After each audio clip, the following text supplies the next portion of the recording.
2018. The most important number of Congress of the Philippines, the President of the Republic of the Philippines, President Rodrigo Roa Duterte.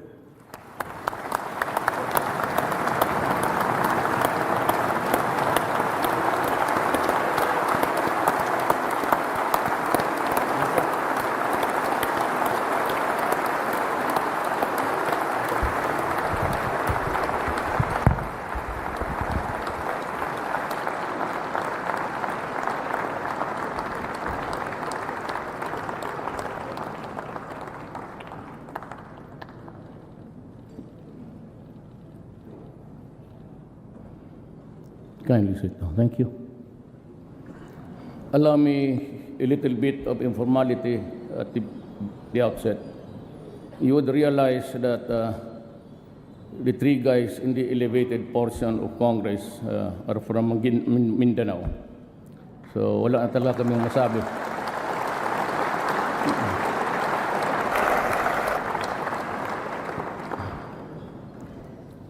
Senate President Aquilino Pimentel III, members of the Senate, Speaker Pantaleon Alvarez, and the members of the House of Representatives, Vice President Maria Leonor Robredo,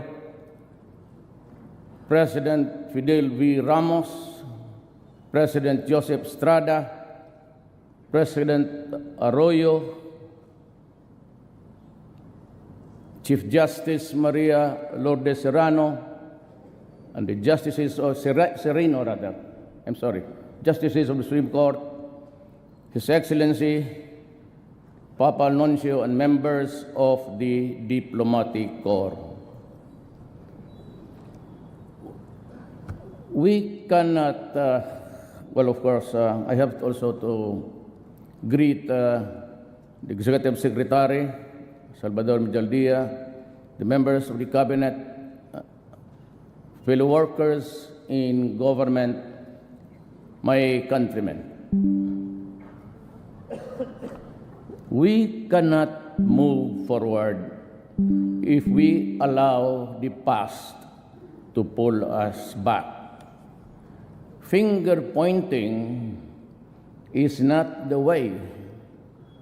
That is why I will not waste precious time dwelling on the sins of the past or blaming those who are perceived to be responsible for the mess that we are in and suffering from. Except maybe to extract a lesson or two from its errors, we will not tarry because it is the present that we are concerned with and the future that we should be prepared for. Lest I be misunderstood, let me say clearly that those who betrayed the people's trust shall not go unpunished, and they will have their day in court. And if the evidence warrants, they will have their day of reckoning too. When I decided to seek the presidency of this republic, I knew what the ills of our country were. I knew their causes, and I was briefed on those who caused the causes.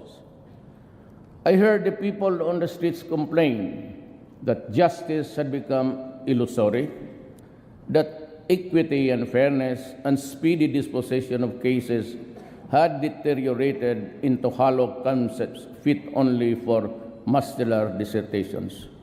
It was and still is very sad indeed. As a former prosecutor, I know there are always ways of knowing how fast or how slow cases go. What I did was to look into the number of postponements and the time difference between each postponement and the next setting. It was simple as that. I will appreciate deeply if we all in government attend to this urgent need. I was determined then, as I am now determined and better positioned to wage war against those who make a mockery of our laws, including those who make life for us all miserable. I wish to assure everyone, though, that vindictiveness is not in my system, just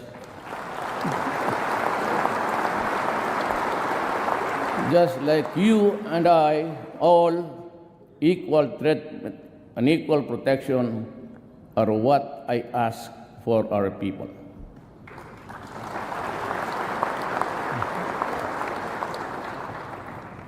But we must have the courage to fight for what we believe in, undeterred by the fear of failing or losing.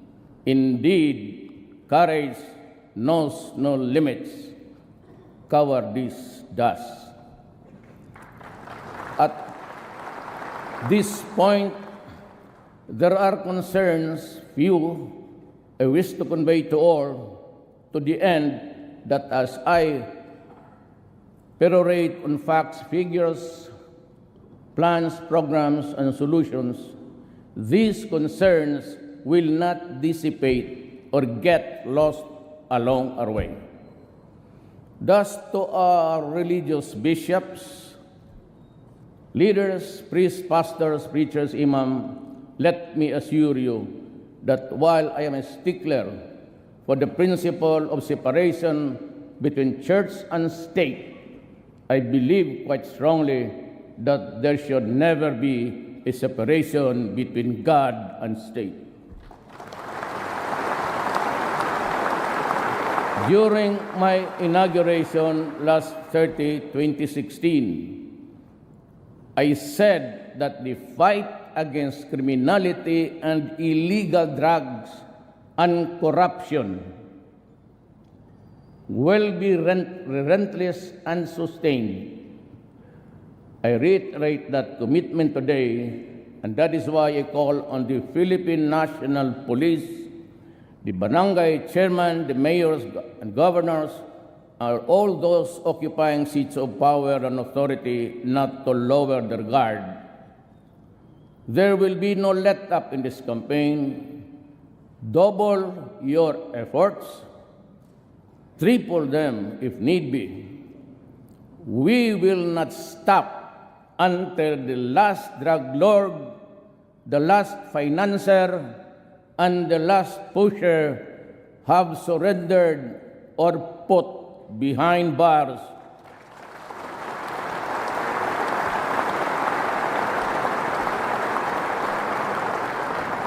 Or below the ground, if they so wish.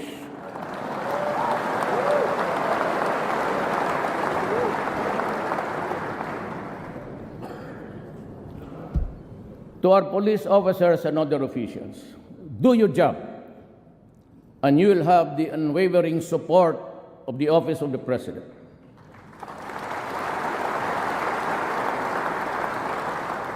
I will be with you all the way.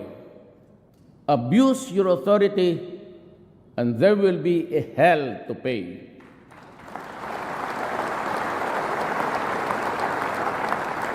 For you will have become worse than criminality itself. I order the National Police Commission to hasten the conduct of investigation and adjudication of administrative cases against police officers involved in criminal activity and illegal activities, and prescribe policies on lifestyle checks for PNP members.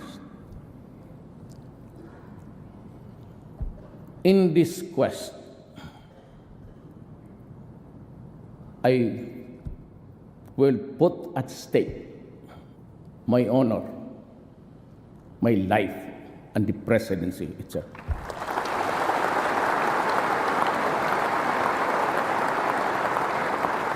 The DLG is also directed to strictly monitor how LGUs perform their supervision functions over the police, and those found that performing will be sanctioned, including the loss of police deputation from the NAPOLCOM.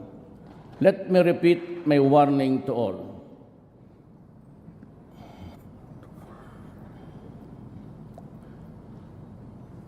My repeat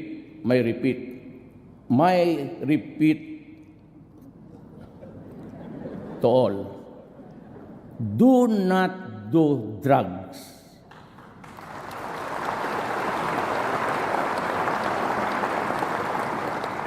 Because you will be the solution to the drug crisis that has engulfed malawak the nation. We will create an interagency committee on illegal drugs that will integrate efforts and strengthen the partnerships of all stakeholders. The reservists will be mobilized for information campaign against drug use and dissemination of information regarding drug rehabilitation program being offered by the government.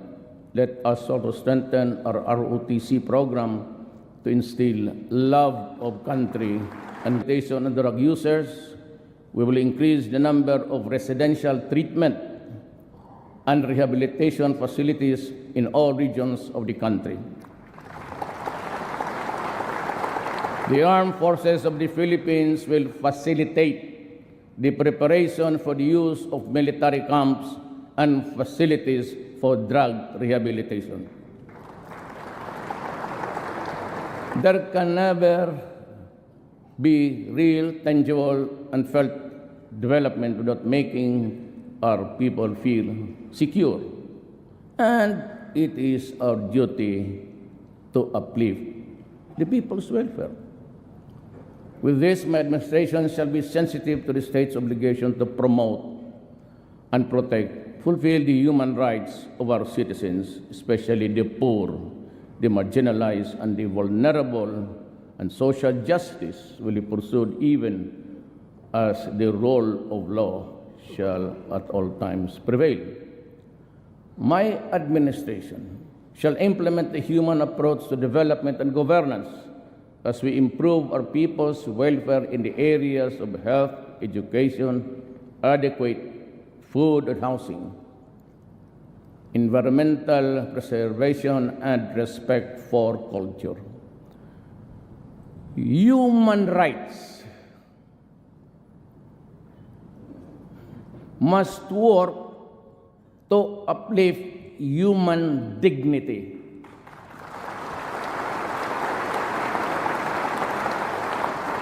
But human rights cannot be used as a shield or an excuse to destroy the country. Your country, I am my country.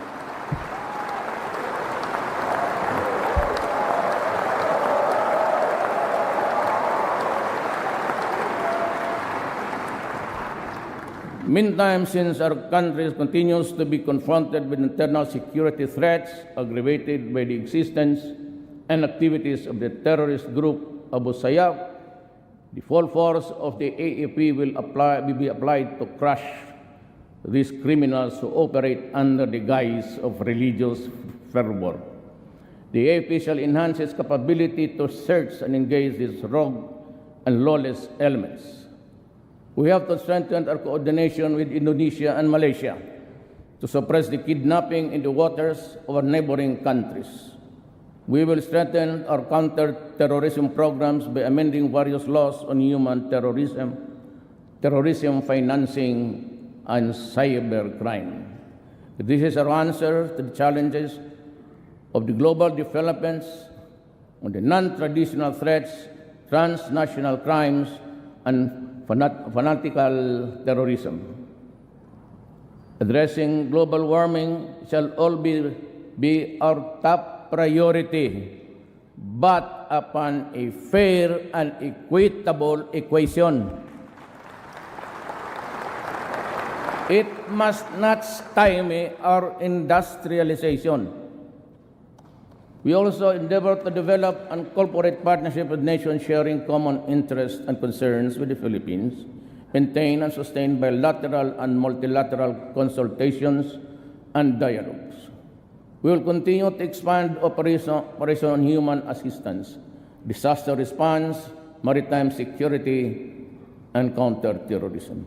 We shall deepen security dialogues with other nations to build greater understanding and cooperation. With regard to the West Philippine Sea, otherwise known as China Sea,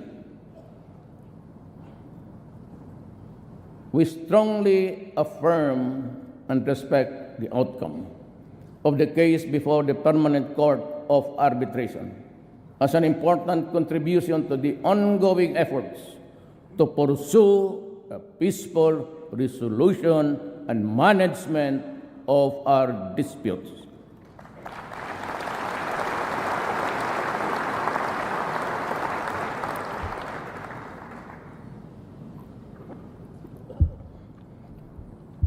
On the aspect of our peace processes relating to our engagement with the international community, the Philippines shall remain committed to work under international and with industrial partners, achieving lasting peace and progress in the country.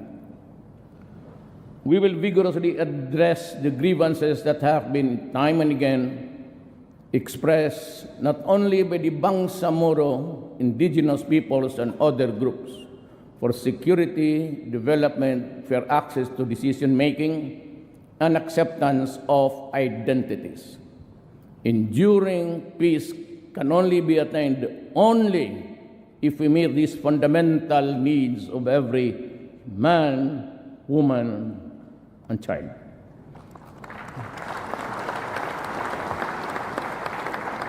To our Muslim brothers, the Moro country, and the members of the CPP, NPA, NDF, let me say this. All of us want peace. Not the peace of the dead, but the peace of the living. We express our willingness and readiness to go to the negotiating table. And yet, we load our guns, fix our sights, pull the trigger. It is both ironic and tragic, and it is endless. While we extol the bravery and heroism of our soldiers, kayo, the rebels, do the same for your members and fighters. What I see instead are the widows and the orphans, and I feel their pain and grief, and no amount of cash assistance or the number of medals can compensate the loss of a human life.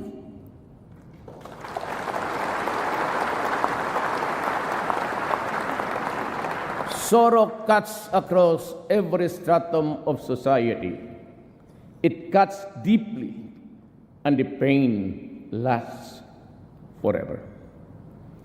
That is why I reach out to you, to all of you today, to our Muslim brothers. Let us end the centuries of mistrust and warfare. To the CPP, NPA, NDF, let us end these decades of ambuscades and skirmishes. We are going nowhere, and it is getting bloodier by the day. To immediately stop violence on the ground, restore peace in the communities, and provide enabling environment conducive to the resumption of the peace talks, I am now announcing a unilateral ceasefire with the CPP, NPA, NDF, effective immediately, and call on our Filipinos in the National Democratic Front and its forces to respond accordingly. Let me make this appeal to you. If we cannot as yet love one another, then in God's name, let us not hate each other too much. So it was said,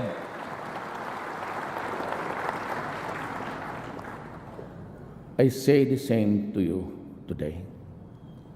We will strive to have a permanent and lasting peace before my term ends. That is my goal. That is my dream.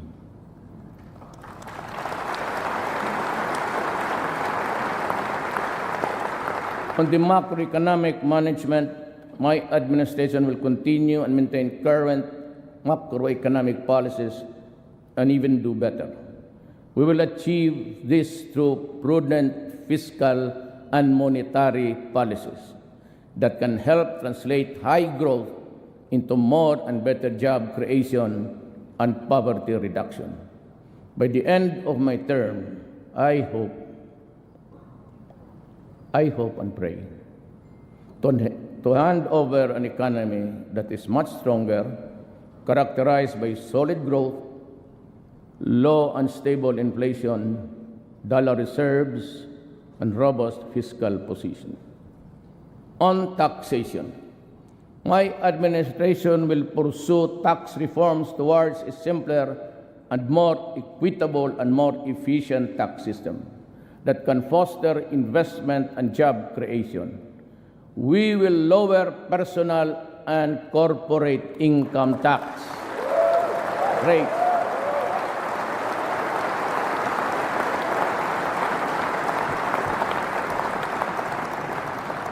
and relax the bank secrecy law.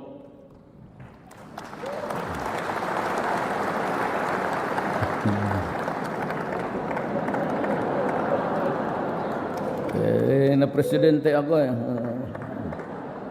Ayaw ko sana makialam dito sa mga to. Wala mo na. Well, anyway, may I continue? At the household level, there must be sufficient income for all Filipinos to meet the basic food and non-food needs for their families. We shall continue to track investments that will generate thousands of jobs each year, jobs that are suitable for the poor and less skilled members of the workforce. Reforms to ensure competitiveness and promote ease of doing business will be mandatory. Reacting to these needs, the restrictions on the economy will be needed to make more investments to come and to develop labor-intensive industries such as manufacturing, agriculture, and tourism shall be pursued. We must also invest in human capital and ensure equal access to economic opportunities. The implementation of the Responsible Parenthood and Reproductive Health Law must be put into full force and effect.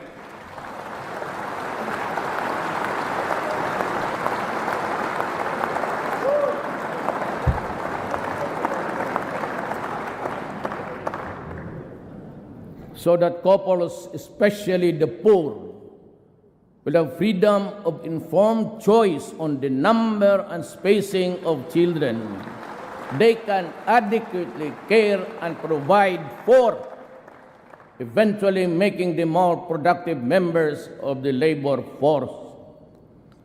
When employment is not an option, for instance, in extremely rural neighborhoods, entrepreneurship will be advocated.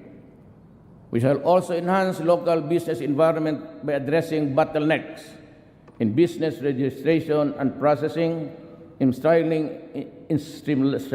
investment applications and process and integration, the services of various government offices.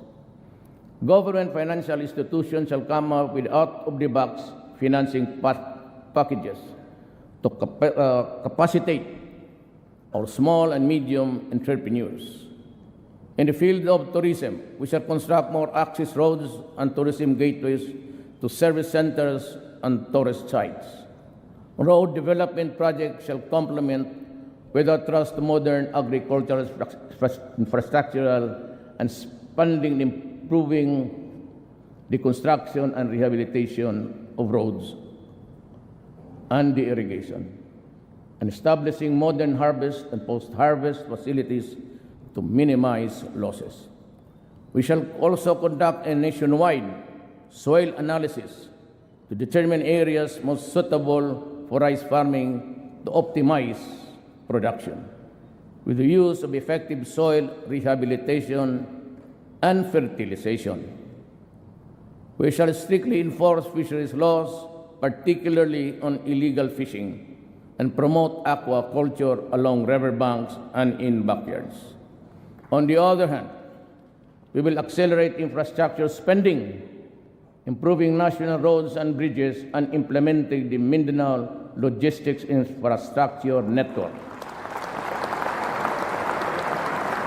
and other road network master plans. We shall pursue inter-island linkage projects.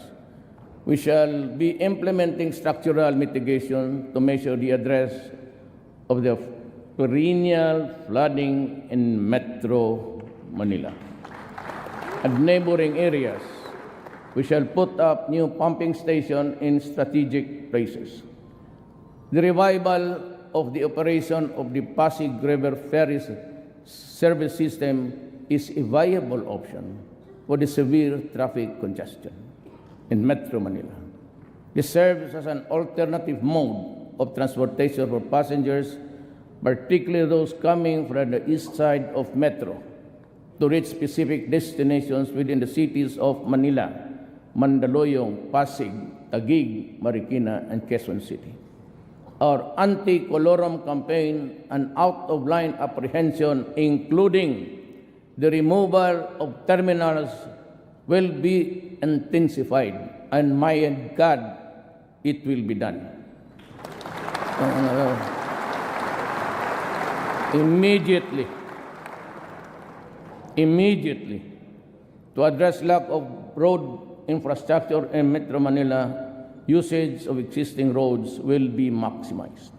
Thus, there is a need to cooperate and coordinate with LGUs to map out secondary routes and to consult various stakeholders, including the public transport operators. Many in government opine realistically that I would have to agree that the worsening traffic situation could be logically addressed if Congress would also accord emergency powers to the agencies concerned.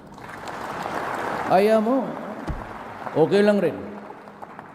Pero kita namin, kung gusto ninyong madalian, alam naman talaga ninyo, sagad na lahat.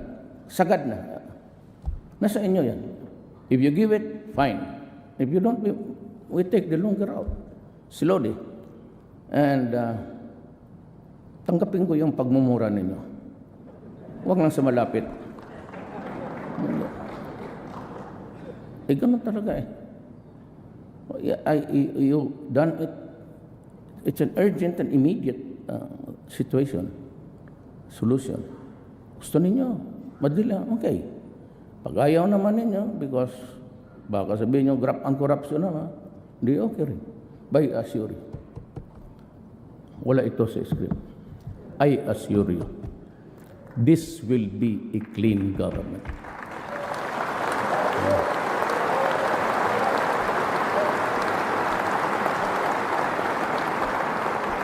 If that is the only worry that you have, and I can understand your misgivings, wala na ito sa haba. Wala na ito sa script. You know, ako baka garantiya ako. 101%, it will be clean.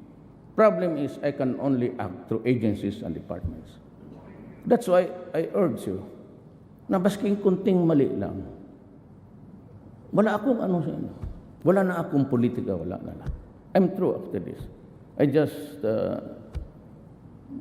passed on to you the information that, I act through secretaries and everything. I cannot guarantee their honesty and competence at all times. Cabinet members, yes. Pero yung sa baba, yung procurement, yung magbibidding dyan. But as far as I can really, it malinis talaga to. At napag-usapan namin sa likod about the federal system. My advice to you is maintain a federal system, a parliament, but be sure to have a president. Wag, hindi na ako niyan. I'm disqualified, and by that time, I would no longer be here. But I can commit today to the Republic of the Philippines and its people. If you hurry up the federal system of government, and you can submit it to the Filipino people by the 4th, 5th year, kasi proseso yan eh. You call for a referendum, and after that, call for a presidential election. I will go. Sibat na ako. But you must have a president. You copy the France system. Huwag mo hiyaan yung puro na parliament, delikado. It takes time even for yung kagaya ng England noon. There was this bomb on the double deck. Took them time really. Because there's no one apparatus for a commander-in-chief down. You can have a president, you can elect. Maybe Tito Soto would be the lucky guy at the time. O limitahan mo lang. Ceremonial powers, power to dissolve, power to accept the resolution or whatever. Mandating you this, do that. Or ceremonial powers, except in times of need. If there's a demand for action, you must have a president. Wala na ako niyan. I said, if you can give me that document, I will urge you to conduct, call for an election the following week. And even if there's still 2 years, 3 years, I will go. Okay na ako. Do not worry about me. I am into that much ambition. Nanalo ko. Hindi ko alam bakit nandito ngayon. No, nandoon lang ako.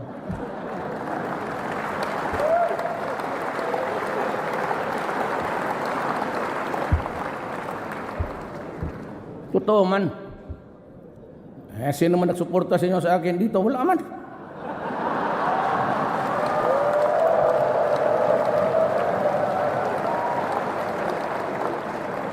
Not a single congressman, except for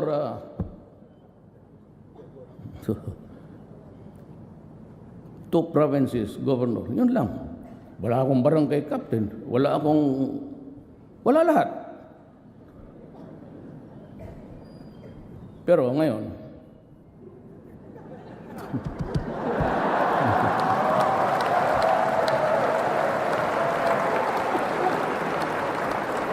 processing time in issuing permits and licenses shall be reduced to the barest minimum.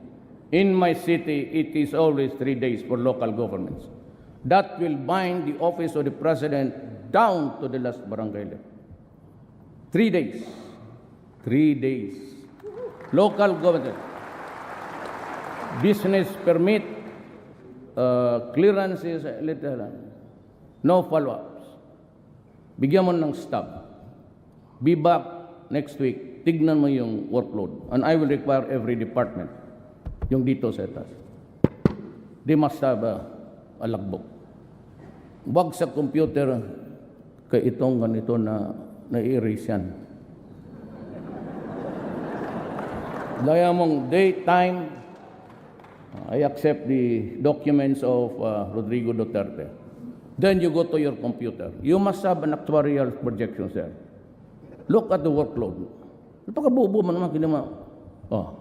Ilan ang workload ninyo? Tapos, bumalik ka dito August 3. 3 o'clock. Yan, 3 o'clock. Ibigay mo. Ngayon, I will be establishing 8888. Only for dedicated to corruption. Pag may marinig ako sa executive department, even a whisper, hiwalay-hiwalay na tayo. Marami dyan sa gallery, marami dyan, walang trabaho, nag-a-apply hanggang ngayon. Hindi naman lahat, kasi mayayaman yan. Mga asawa ninyo ata yan.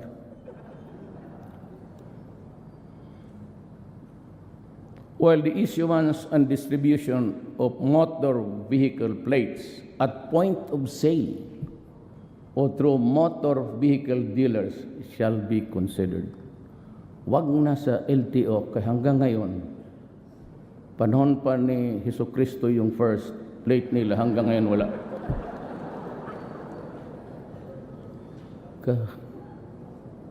Bayad na yun, until daw, sa awa ng Diyos.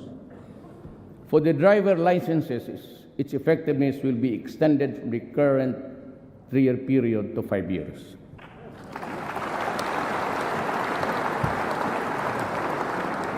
To reduce queuing time at ticketing stations, tickets sa mga train will be made readily available and easily accessible to the riding public kung bilihin mo yan sa malls, stalls, and stores. Ipinagbibili mo yung diyan mo na ibigay. Accredited. Huwag doon banda sa recto, kasigurado pikihin yan mga ulol. May I address again to the Filipino.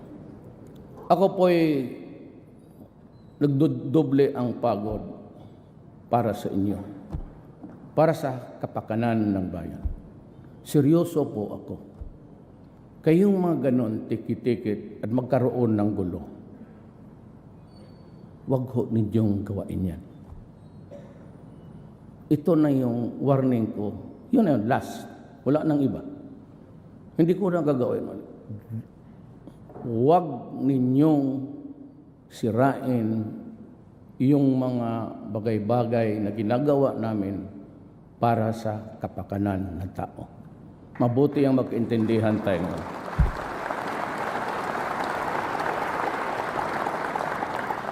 Maya yung bantay kaya kaibigan ko tarag.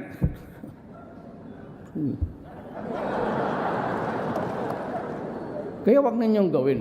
Simple lang yan eh.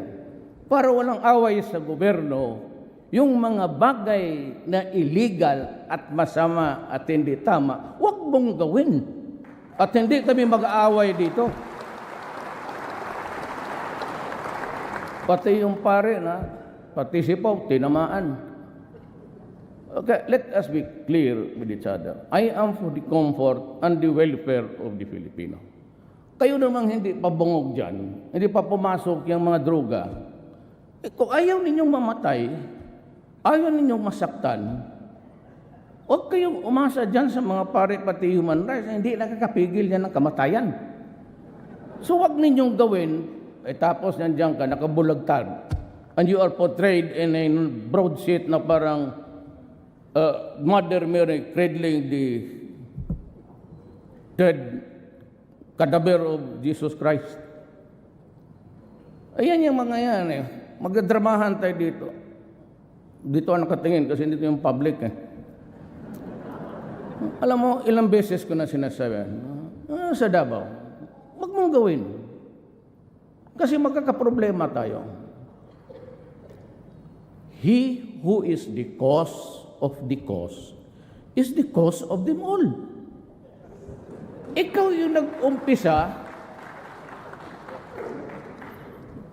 you swallow. Ulitin ko, he who is the cause of the cause is the cause of them all. Kami nagtatrabaho lang. We have a nation to guard. We have billions of people to see that they are healthy. It's a question of drug, it's a question of public interest, public order. Kita mo, lesser crime. Wala na kasing magnanakaw. Wala na nag-hold up. Kasi para yan. Kita tapos sa bila, maliliit lang yan. Gamitin mo utak mo. If you're able to contaminate, kagaya ng negosyo ng mga Chinese, wholesale yan sila. Kasi kunti-kunti, the whole of Tondo contaminated, pera yan. I'm not saying it's Chinese. The practice of itong wholesale retail. They go for wholesale. Maski na kumita lang ng isang piso dyan sa isang kaso, okay na yan. Kasi paramihan eh. Yan ang ibig kong sabihin. Now, I hope the military and the police will not react on this. It's part of the deep intelligence that we have gathered. I'm forced to come in public kasi pati yung mga pari nagaano. Alam mo, kayong mga media, naghanap kayo ng where's the big fish? Saan yung bilyonaryo na mayaman? Yung may kotse, may mga Mercedes, may... Ma'am, nandoon yan sila sa labas. Wala dito. Magdala ka ng isang batalyon na pulis para hulihin natin doon. Kung kaya natin. Didirect the traffic of drugs sa kanila. Meron silang ganito. Malaki. Real time, nakikinig sila ngayon dito. I am very 101% nakikinig sila. Doon lang, isusuri nila sa Tondo. Itapon mo dyan. Tapos umalis ka, kunin mo daw sintidahan yung bag o package. Masabi mo nakikita ng media na kayo lang nagbabrand niya na drug lord eh. Those are not the drug lords. Mga lieutenant, delivery boy yan. Kumbaga LBC lang yan, pati DHL, federal. Pati yung tawag nilang basura, yun yung street, Huwag kayong maghanap. Gusto niyo, sabihin ko sa inyo, puntahan natin. I'll give you the names. I'll show you the intelligence dito. Pero give me the guarantee na may magawain ka. Because I'll give you the name, I'll give you the country. Kung wala ka rin gagawa, mag-shut up ka.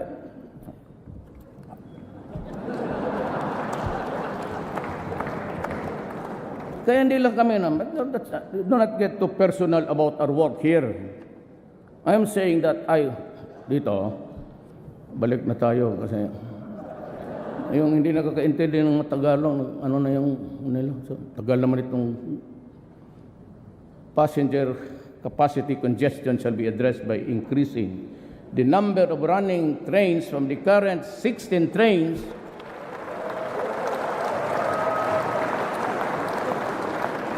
with a total of 48 cars per hour to 20 trains with a total of 60 car per hour.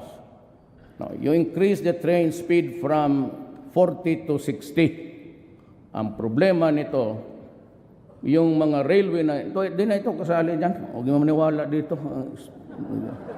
2/3 of these are mine. The other 3 is, correct yung grammar ko, yung ano lang nila. 60 km per hour. Problema nito, and you must agree with me, that the rails are quite aged. Most of the rails, maybe doon pa yan sa panahon ni Marcos, Imelda. Nandiyan pa. Ngayon, sabi ni Tugadi, kaya pagbigay sa akin, sabi ko, 40 to 60 kilometers per hour.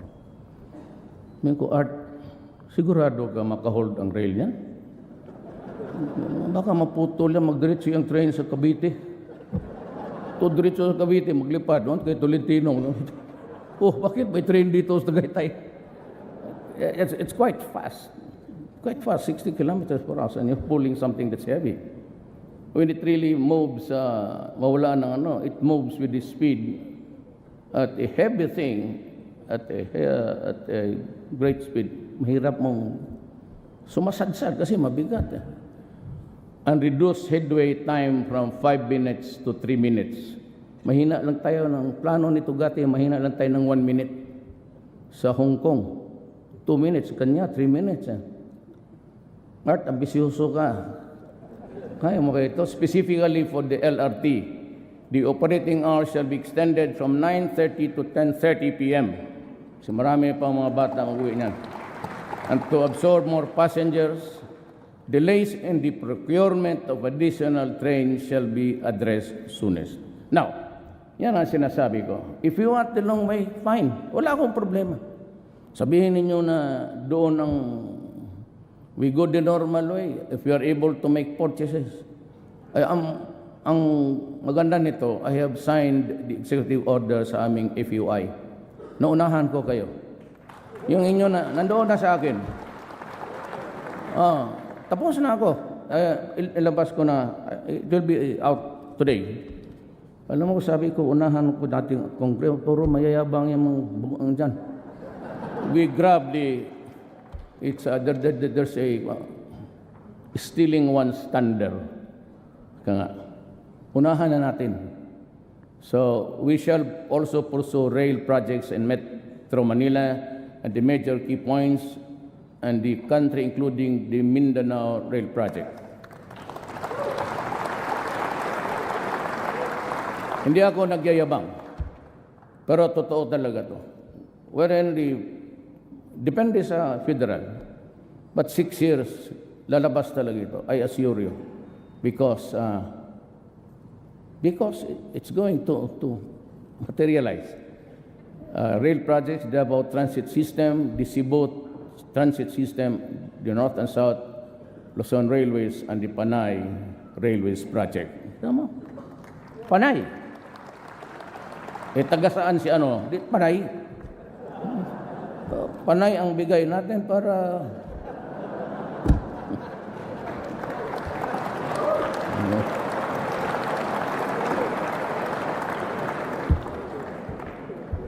sabihin naman Senator Delon, binakbait ka dito. Malagyan daw yung yung island mo ng train. May tawa pa. Binabakbait ka dito. Sumbong man yan. Tingnan mo yan. Different approaches are also being considered to decongest NAIA, including the possible transfer of general aviation. Na itong, I will, hindi, ang style ko kasi, ganito, hindi naman ako, I'm not steeped into formalities. Itong of general aviation, alam mo kung sino tiyatamaan yan? Kayong mayayaman. Kayong may mga helicopter pati aeroplano, ilipat ko kayo. Alam mo yung general aviation, yung mga Learjets, sa mga kumpanya, ilagay ko kayo sa Batanes para wala masyadong air traffic. No, I'm offering Sangli Point. Kasi kailangan ko isang runway. I can make a new runway there, sabi ng mga aviation experts. But tumbok niyan is the Merville subdivision. Maka isa pa akong runway dito sa Metro Manila. But if not, then it's going to be Clark. But on a condition that we would have a fast rail. Sabi ko kaya, something like 1 hour of travel, sabi ko kay Tugadi, is not acceptable. Make a rail there, bago. Marami na ko pa eh. It's the vow of the day is the bullet train. Sabi, ilagay mo yan sa Pilipino na driver, sotoy talaga kayo doon. Maglampas kayo. The Clark Airport can be utilized to shift some operations of our domestic and international airlines. Moreover, a one-stop shop will be established within the civil aviation complex for the benefit of the overseas Filipinos. Ito, mangyari nito. to utilize the Clark Airport, it is necessary to establish yung mga, well, you have a rail to connect. Tapos na yan, itaas mo na kayo, gitagalog ko na. In the area of environment, the military is directed to intensify its makinig kayo kasi gitawa dyan, its support role against illegal logging, illegal mining. Diyan pa naman si Gina Lopez. And other destructive practices that aggravate the devastation of our natural resources.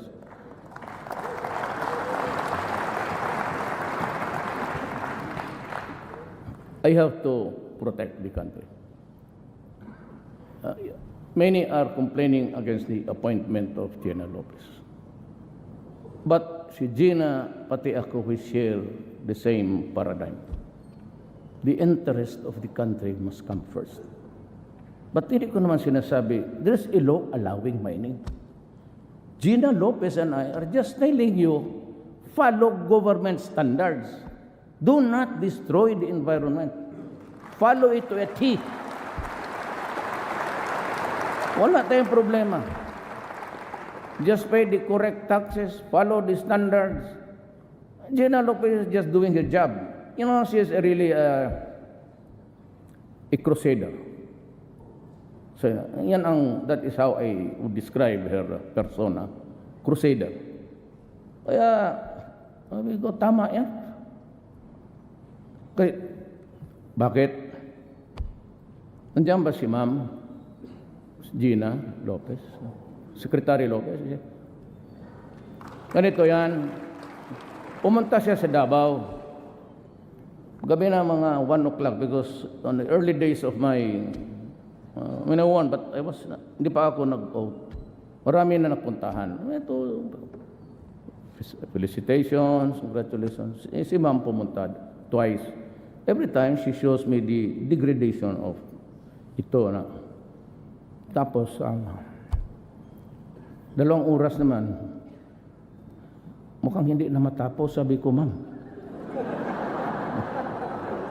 Ma'am, do not be offended. Totoo man, huwag kang magalit kay, it's the truth. So, mag-alas 3 na, you rudi, this man, tapos, extemporaneous na, parang congressman, ito, Ma'am. Kung Ma'am, mag-alas 4, Ma'am, ano kaya kung ikaw na lang ang Dina?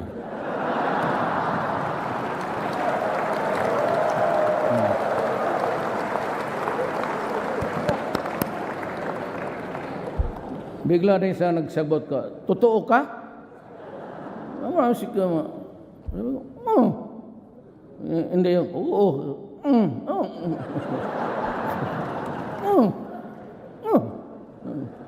Siya, I will ask I'll consult my family and ask my, nila. Yes. Following day, tawag siya kay may 8 Bong. Sinabong, okay na, tinanggap na. Sabi ng pamilya ko, okay na. Sabi ko, ay, bantay kayo lahat. But I would not be appointing somebody who's alien to my thinking. I would take in somebody who shares my horizons in life. Especially yung degradation ng tama yan, she's a crusader and she will continue. And dito naman lagay is the DNR is likewise directed to review all permits granted to the mining, logging and other environmental sensitive activities to ensure compliance with government standards and if warranted, ito na yung pinakamaganda, amend, suspend, or revoke permits. Go ahead.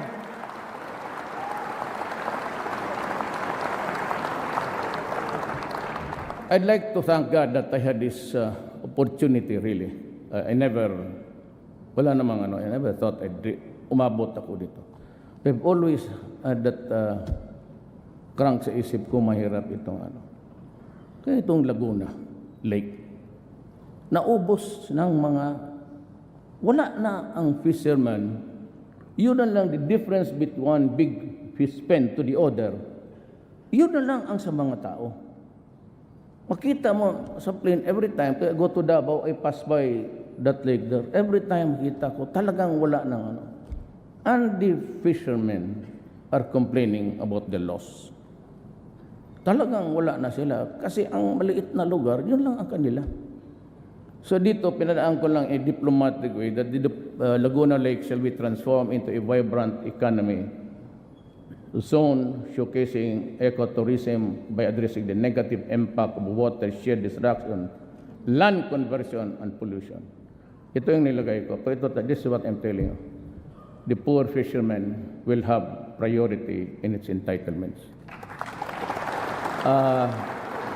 Order to Gina is, ayusin mo ma'am.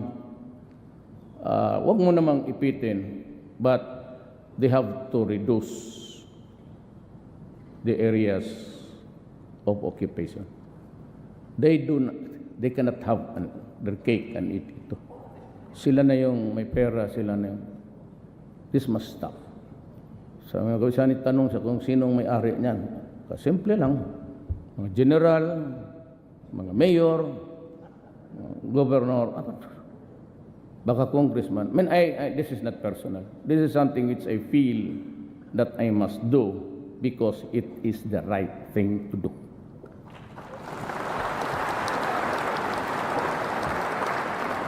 To have adequate disposal facilities for Metro Manila garbage, the final closure and rehabilitation of the Carmona sanitary landfill shall be pursued, while the adoption of appropriate waste-to-energy facilities will be explored. Marami na.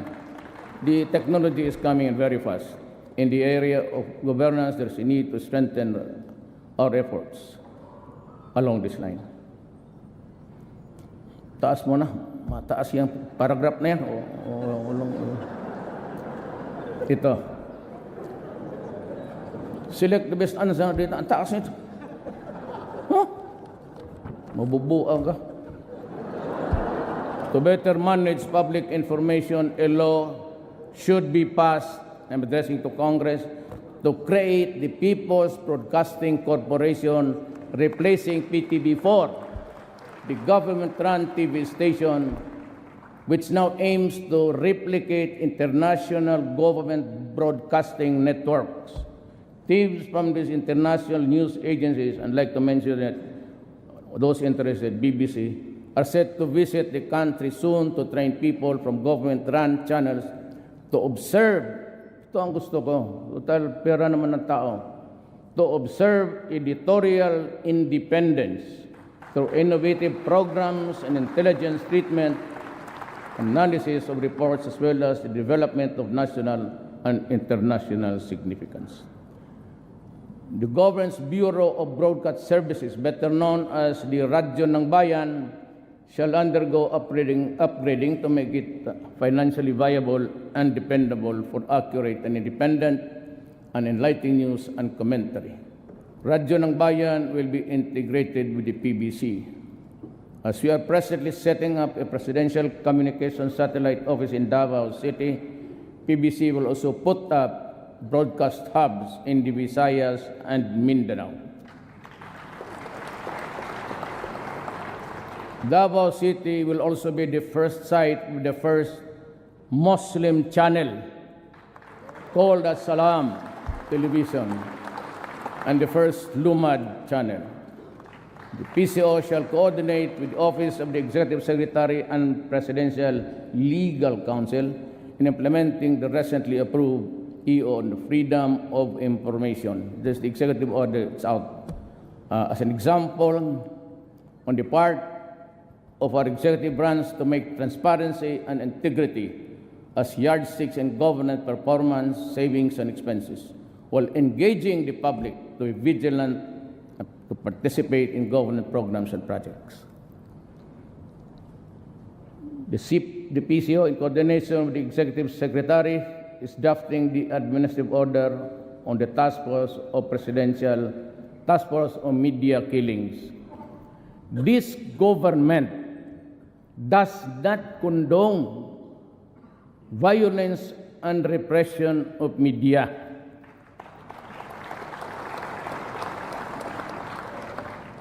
the bona fide media,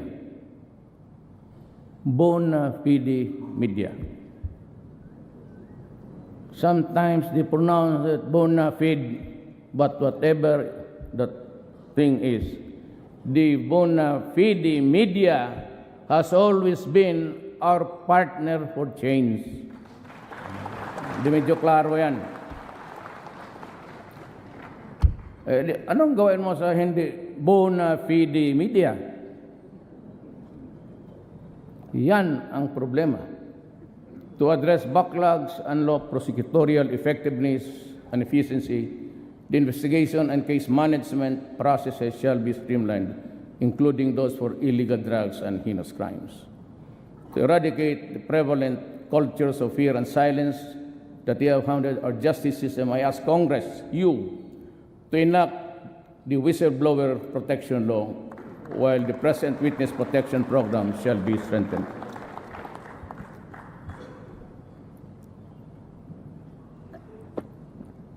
Hirap maging presidente, maski dito lang. The number of lawyers and support staff and the PAO, that is the Public Assistance Office, regional and districts, shall be increased to provide Indians with more access to counsels. At this stage, I also have directed the DILG to undertake nationwide information and campaign on federalism in partnership with various alliances and with LGOs, civil society, grassroots, and faith-based organizations. Hinto muna ako dito, itong federalism. Ayaw ko itong tama ako. Alam mo, itong bayan natin, if I may just repeat, I know that you know, in 1521 or 1526, Magellan landed in Leyte. Tapos, kumari ko man ito, damat Maria.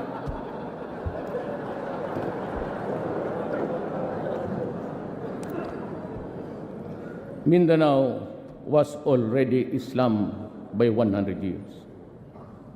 So, ano ito? It's an imperialism thing. There's a historical injustice committed against the Moro people. We have to correct it. But it is well nigh impossible now. Kaya kayo mga kapatid kong mga Moro, alam naman ninyo, ako ay mixed. Migrant ang tatay ko ron. So, some ay mixed blood ako. Moro, pati Christian. But, you know, intindihin na lang natin ito, that we cannot return to you all yung nangkuha ng mga Amerikano, Espanyol, pati yung mga Pilipino, mga kapitalista, those who exploited Mindanao with that thing, sloganeering, go to Mindanao because it is a land of promise. With the vast entry of so many people, basically coming from the Visayas, karoon tayo ng, we cannot solve it the way you want it to be. We have to understand each other, then you have to live with each other. But we'll try. Ang sinasabi ko nang babalik ako, dahil ako sa federalism, both Ms. Suarez, Sema, and all, at least the political leaders ng Mindanao will agree to it. We do not, remember that ako yung, hindi ko dinidikdik yung masyadong abusayap because it is really connected with the first talks between Ms. Suarez, the president, subsequently to President Marcos, and until now. The only way they said that we can have is, yung BBL, ibigay na natin. Minus the things that you do not want, yung constitutional issues. Tanggalin muna natin. Ibigay ko yung area. Ay, wala natin, nandyan na yan eh. So, I ask you, pass it minus the constitutional issues that are contentious. Bigay na natin, at when the federal system comes, isali mo na sa package together with Ms. Suarez. That is the solution for Mindanao. Nothing else. Believe me, nothing else will do. Please sleep on it, ponder on it, because that's the only way to proceed. On the clamor of our citizens for timely issuance of Philippine passports, the government shall work towards amendment of the 1996 passport law to lengthen the validity of the passports from the current 5 years to 10 years.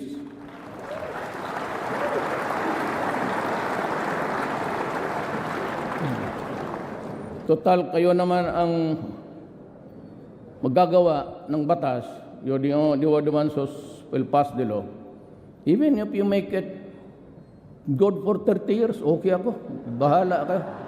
Basta stretch a little bit because 5 years is just really simply on a regular basis. Matagal pa naman itong passport. Mag-apply ako ng mga 10 days. Alam mo, I'd like to call the attention of Secretary Iaalay. If you go to Davao, look back doon look at the back, likod ng itong mall, malaking mall doon. Sige, pangalanan lang natin, SM. Doon, yung mga tao, nandyan sa pavement, natutulog. For the many times, nadaan ako na walang ulan. Doon yan sila.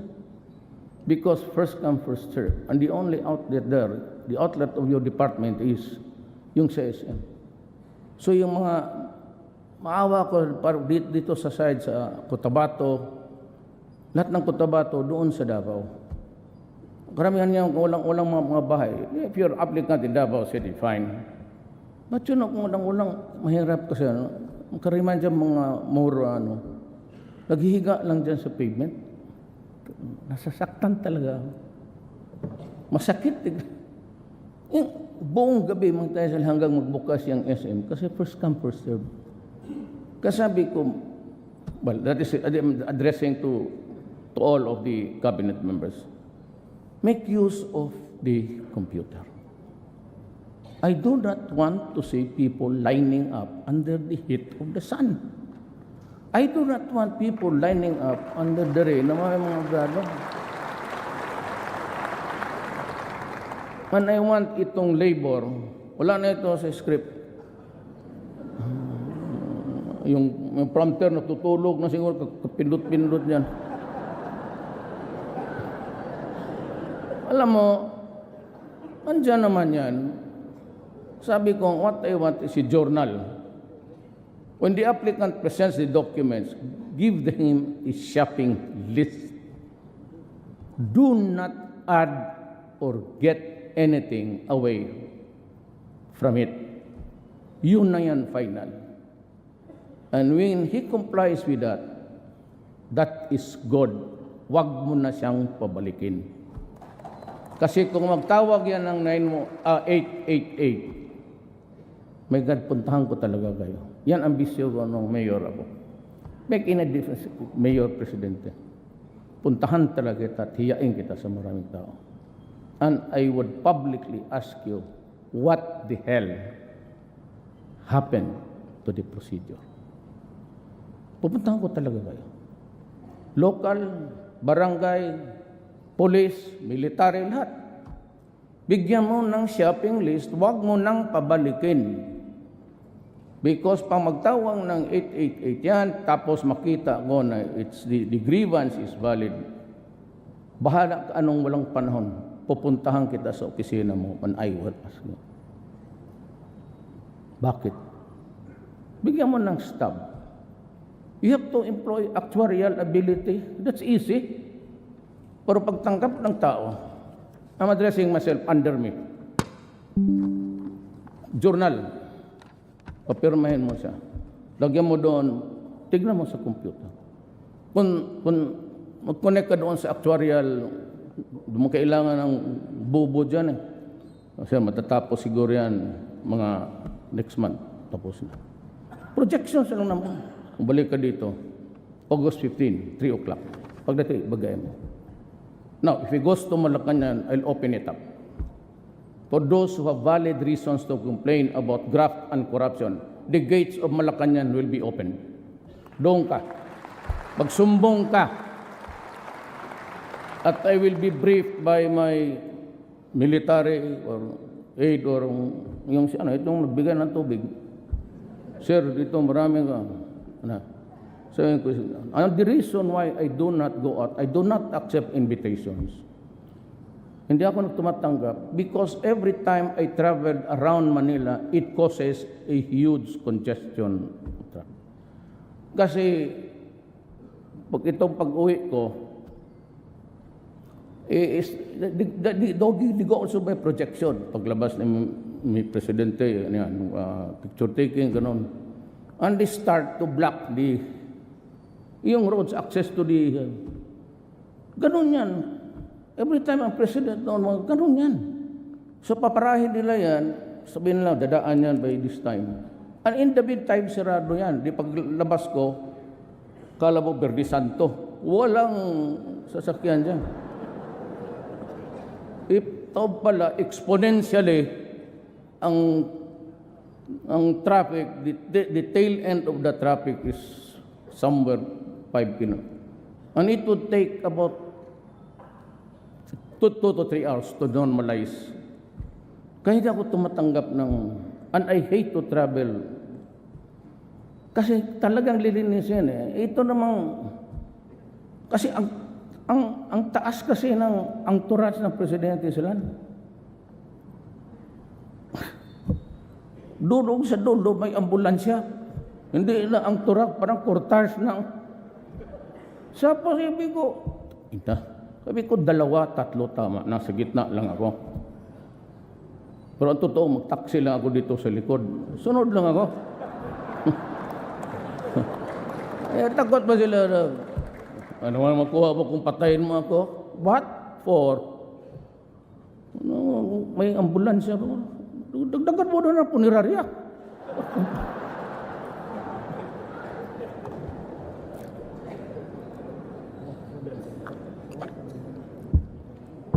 I have also ordered DFA to streamline documentary requirements and passport applications and open additional consular offices in strategic places to decongest Metro Manila sites and avoid queues that have caused hardships and suffering to passport applicants. I have also ordered the newly created DICT, Information and Communication Technology, to develop a national broadband plan to accelerate the deployment of fiber optics cables and wireless technologies to improve internet speed. Ito para ito sa alam ko, mahal kong kababayan, maligayahan kayo nito. Pagpaano mo lang yung Tagalog ko kasi kayo hindi kayo marunong magbisaya Wi-Fi access shall be provided at no charge in selected public places, including parks, plazas, public libraries, schools, government hospitals, train stations, airports, and seaports. Diba? Happy lahat. All government agencies are instructed to enable their clients to submit applications for coordination, other agencies combined. Taas mo, wala na ayaw na magsalita. In the national portal, yes, because it's our parang website. Ito, we shall intensify, mainit talaga ako dito. I place it in parity with drugs. We shall intensify our war against human traffickers and illegal recruiters that prey on our migrants. To help ensure that the hard-earned money of the Filipinos overseas are put into productive use, a mandatory financial education for all migrants and their communities will be pursued with intensive courage entrepreneurship among them. I may now also ask on Congress to consider drawing up bills consolidating and merging agencies and offices having to do the overseas Filipino to have a department that shall focus on and quickly respond to the problems and concerns. Kailangan mo ng isa. And I have asked, I don't know, Secretary Bello is here, Bebot. Wala. Absinero talaga yan. Maski sa cabinet of Siniro yan. Gusto ko, he will will lease some buildings din here for overseas only. At lagyan ko na i-direct all, BIR, lahat na, BIR, lahat something to do with the clearances of the police in one building, may booth lang. I said, my God, make use of the computer. So doon lang siya mag-ikot sa isang building. Ang Pilipino, di na siya magpunta doon sa statistics, di na siya punta doon sa dyan sa office niya. Gamitin ninyo ang computer and you can get the results right after. Why do he has to travel to Malate, then he has come with the traffic? He can only accomplish one document at one time. And BI clearances, doon na ninyo bigay. Lahat na doon na. At kung dapat, may awa o sibilyo, pakainin niyo yung mga tao doon. Lalo na sa probinsya. Pag tingin ninyo taga-probinsya, finish it right away. Make use of the computer. O pag hindi nyo ginamit, tapon na lang ninyo. Throw away the computers, and I understand that. It would take you years to do it. Do the computers. Taas mo na, wala na yan. Ito, to help avoid squatter-like conditions in relocation sites, we urge utilities like Meralco and electric cooperatives exercise their social corporate responsibility by making direct connections to relocation sites and depressed areas. Alam mo kung bakit? Hindi na nilagyan nila dyan eh. That's why I had to talk to you ganito. Bakit?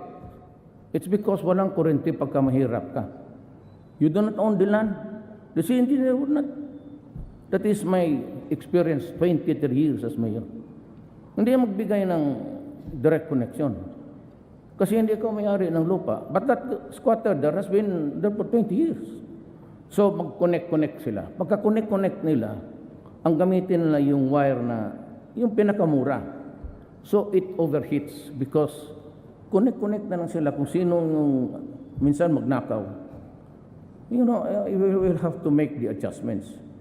It is not for these people to make the corrections because they are not in a position to do it. We have to adjust to the needs of our people. Total yan naman yung as a squatter na yan. As long as I sit there as president, there will be no demolitions without relocations. Di talaga pa yan. Hindi naman aso yan na, just like in Davao. I'd like to make a dialogue with the businessmen. Sir, how much are you investing in this land you have bought by this squatter? So I bought it at about 60 million? Dagdagan mo ng 20 million. So ako na ang bahala. Sabihin ko doon sa mga tao, bili tayo ng relocation site or I will provide. Government will expropriate. I will make use of the expropriation powers. Ako ganun sa Davao eh. I have 20 hectares there. I will expropriate some land there. Yung malapit lang.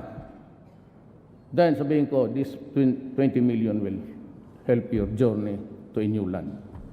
And I will urge everybody na yung mga bagong mga factories, doon sila magtayo. Magtiis-tiis lang muna kayo. In the meantime, you have to mitigate the hardships of these people. That's the only way to do it. Pero yung sabi, demolition, walang matirahan ng tao. Total, you sat on your rights for many years. Eh, bakit mo ngayon pipilitin mo ako makaproblema ng ganun? May iba kasi hinahayaan nila. For 10, 20 years, they do nothing. And when the time comes na pagbili lang nila, tayo ngayon disturbuhin. O di gumastos ka, para mas madali. Just add a little bit more. And there will be at least peace. Pag hindi, wala yan. Fight na naman yan. Between government and the, tawag nila squatters. Squatters man talaga yan. Masasaktan lang, mamatay for no reason at all. Eh kung mayaman ka, bigyan mo naman ng kunting provide a relocation. And I'd be glad to talk to the people and say, go, it is not yours. I have directed the concerned regulatory agencies to prioritize the issuance of required permits for power development. Okay yan sa akin. Ang problema, sandali na to. Para ka dyan. Yung mga environmentalist, meron tayong kasi marang yung coal, pati itong energy emissions. Wala man akong problema dyan. But do not tell me na if you, ambassador ka tapos sabihin mo sa akin na medyo hanggang lang dyan kayo kasi kami hanggang dito lang kami. Ano? Kayo umabot dyan, you are now in the apex of your industrial might. But along the way, you were the first America, China, Europe. Kayong bumabog ka. Until now, we contribute only something 0.0. So if you put so much restrictions doon sa treaty na yan, the treaty which we are trying to, it's still here in the Senate. Let us be very clear on this. We need to industrialize. We need the power. And therefore, the emissions would also be considered. You just can say if I establish 5 economic zones here, and you start to say that you're spewing so much carbon footprints, mahirap yan. I mean, it's hard. I cannot just agree on anything that will delay. I'm only good for 6 years. And tend to do something during my term. Now, I'm sure that the heavy machineries would come in, and even the power. Cheapest is coal. So ito naman locally, you get in trouble with Gina. So we'll just talk sa cabinet na lang. Si Gina naman is a very fine lady. Huwag ka na magsimangot sa harapan yan. Bigyan ka niya permit, baski 5. Magsimangot ka 0. All that she is to do is just be gracious to her. That's all. It's a matter of talking and explaining to them. But if it is you're using the state-of-the-art technology, and I've seen it several times in the other power plants in this country, if it is really a good one, then we will consider. I said because we need the energy to power our industrialization. To strengthen delivery of social services, the government will intensify its protection programs so it can use its resources and expertise to make a dent in the country's poverty levels. What we want is genuinely to reduce the vulnerabilities of our people, build resiliency, and empower individuals and families and communities. The beneficiaries of our peace shall be made to become independent and self-reliant after they have graduated from the program. But as it is, we aim to present them with other forms of assistance so that they can stand on their own 2 feet. But now, I have decided to direct the DSWD to provide the rice subsidies to the poorest of the families, at least para makakain lang, every month. Sako na ano. We are planning to increase spending on basic education and incorporate mandatory education about the evils of drugs. We will also intensify and expand alternative learning system programs. The government will also provide universal health insurance for all Filipinos. Benefits. Sali na lang natin sa PhilHealth. The professional competence and operational capabilities of government hospitals and health facilities will be strengthened. Consistent with our international obligations in keeping with national mandates, this administration vows to protect women's rights and human rights abuses against our women because it is unacceptable to me. Bugbog ka ng babae. As I order all agencies and oversight bodies and local government units down to the barangay level to fully implement the Magna Carta for women. By doing so, we will ensure that man and woman will be partners in the pursuit of country's economic, social, and cultural and political developments. To our Lumad brothers, and they are here outside, maybe outside. Now, I mean, they're outside, I'm sure. I've told the secretary just to let them come if they want. Kanila man to. To our brothers, I have this to say. The government has issued you the ancestral certificates domain. Title, covering vast tracts of land, especially in the island of Mindanao. You have the Indigenous Peoples' Rights Act and the National Commission of Indigenous Peoples to protect you and to assist you.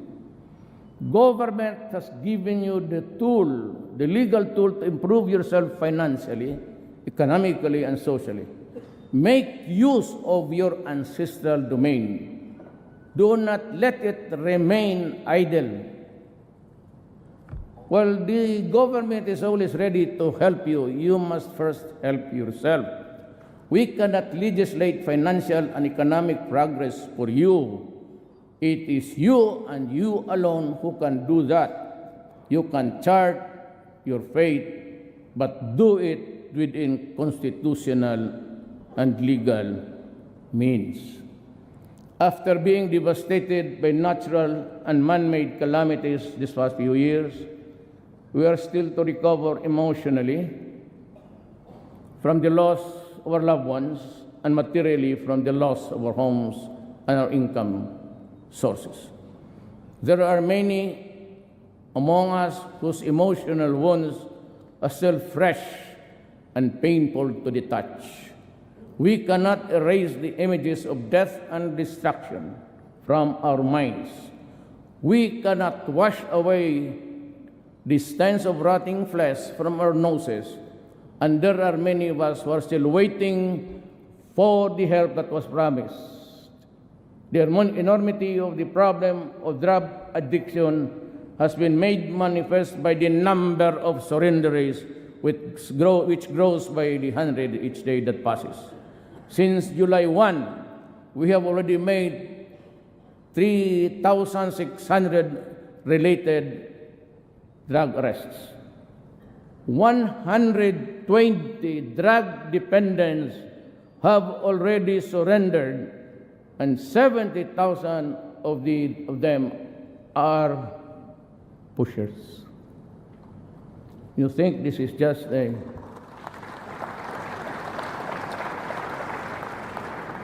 It would take the entire resources of this government to fight this war. I have nothing but the interest of my country. But in its wake, because the PDEA says that that was a statement made by the Philippine Drug Enforcement Agency. 2 years ago, PDEA came out with a statement that there are 3 million drug addicts in this country. That was 2 or 3 years ago. How do you think would be the number incrementally if we count now? Give it a liberal addition, maybe, lagyan mo na 7,000. So 3,700,000. The number is quite staggering and scary. The drug lords that you desperately want to strangle are not here. Wala mga bilyonaryo dito. The ones that you catch running after are just the lieutenants. They do it by technology. They're cooking it in the international waters. Tinatapon nila yung bulto by the drums. Dikitan nila ng GPS. So makikita ka. We are hard put sa intelligence because they've invented this direct satellite. Hindi na magdadaan yan ng... All we have to do is to triangulate where the pag-ikot niya. And there are so many... And they're in codes. If we do not help from our friends here in Asia and America and Europe, this sheer number and problem, believe me, will drown us as a republic. Kaya tingnan niyo po. How can I solve the problem now by arresting? Hinahanap ko, tagal na akong presidente. Gusto kong patayin. Ang problema, pupunta pa ako doon, then I'll ask the permission from this country that I will go on because I have to slaughter these idiots who are destroying my country. Ganon yun eh. Hindi lang kasi naintindihan, ayaw ko na bitawan kasi ayaw naman kasi ng military pati police. But you know, I said, I'll be talking in front of the Republic to its representatives, to the people. So I have to tell you, how do we solve this problem? Tell me. Ako naman okay lang eh. Make it public, fine. Make it confidential. If you go to me or go to you, to your house, okay. But that is really the enormity of the problem. It's so enormous that you are intimidated even just to make a move. Because you know you cannot stop it anyway. Mabunggo mo isa ditong hinulog sa dagat, eh marami naman nagluluto doon. It's a free-for-all enterprise for the criminals at this time. Kung ako, if I had just the plan, I couldn't have, sabi ko sa military, pag nakita ninyo, pasabugin mo na. Baski nag-surrender dyan may white, white flag. Panggira lang yan, hindi yan pang-kriminal. Pasabugin mo. Show no mercy to them because they are not doing any mercy to us anyway. Bakit ako Yan ang problema. But we should not despair. Like someone wrote, it is when the night is darkness that dawn breaks. We are imbued with resiliency that has been tested and proven. More difficult times as in the past. We have a bond to act together. We have to help each other, for then and only then can we truly prevail. And the Filipino, disciplined, informed, involved, shall rise from the rubbles of sorrow and pain, so that all the mirrors in the world will reflect the face of a passion that will change this land. Daghang salamat.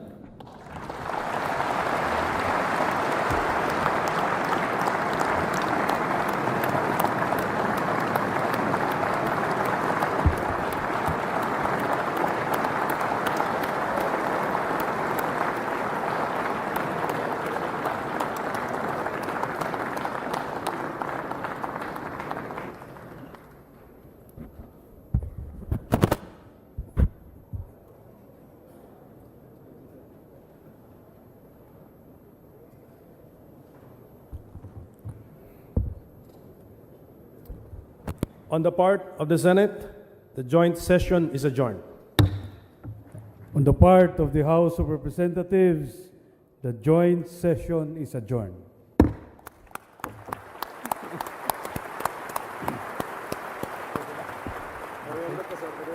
Guwapo, guwapo. Oh, may cocktail dito. Pag-ilis na ako ba? Thank you, sir. You, sir? Storya naman yan. Ito tayo, sir. Mr. President. Mr. President. Mr. President.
na Panginoon. Salamat po sa nakalipas na taon, sa lahat ng biyaya at aral na natanggap namin. Sa pagpasok ng bagong taon, gabayan mo po kami sa aming paglalakbay. Bigyan mo po kami ng lakas ng loob upang harapin ang mga hamon na darating. Patnubayan mo po kami sa aming mga desisyon at tulungan mo po kaming mamuhay ng may layunin. Ibigay mo po sa amin ang karunungan at kaalaman upang magamit namin ang aming mga talento para sa ikabubuti ng aming sarili at ng iba. Patnubayan mo po kami sa landas ng kapayapaan at pag-ibig. Sa ngalan ni Jesus, aming Panginoon. Amen. Ang perlas ng Pilipinas.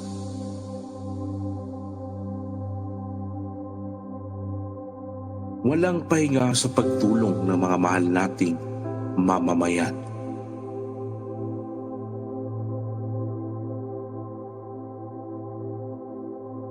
Siya lang ang nag-ikot sa buong Pilipinas para iparamdam ang totoong pagmamahal ng bayan.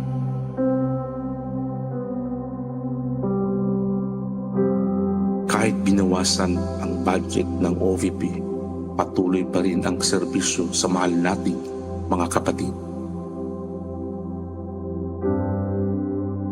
Ang totoong pagmamahal sa Diyos ay makikita kung paano magmahal sa kapwa.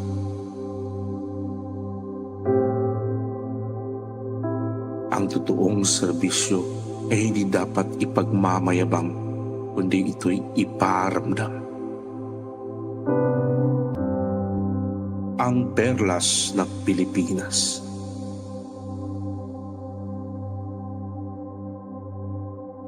Walang pahinga sa pagtulong ng mga mahal nating mamamayan.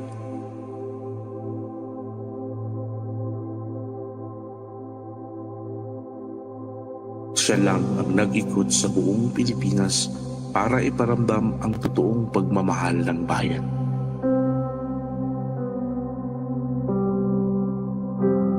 Kahit binawasan ang budget ng OVP, patuloy pa rin ang serbisyo sa mahal nating mga kapatid. Ang totoong pagmamahal sa Diyos ay makikita kung paano magmahal sa kapwa.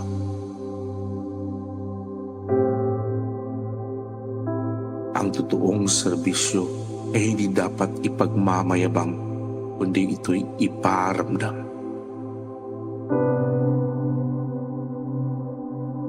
Ang totoong leader hindi napapagod dahil mayroong Diyos sa puso.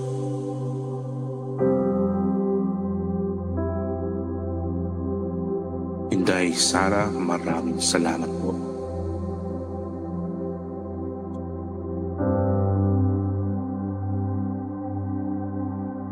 Dahil ikaw ay naiiba dahil sa puso mong ubod ng ganda.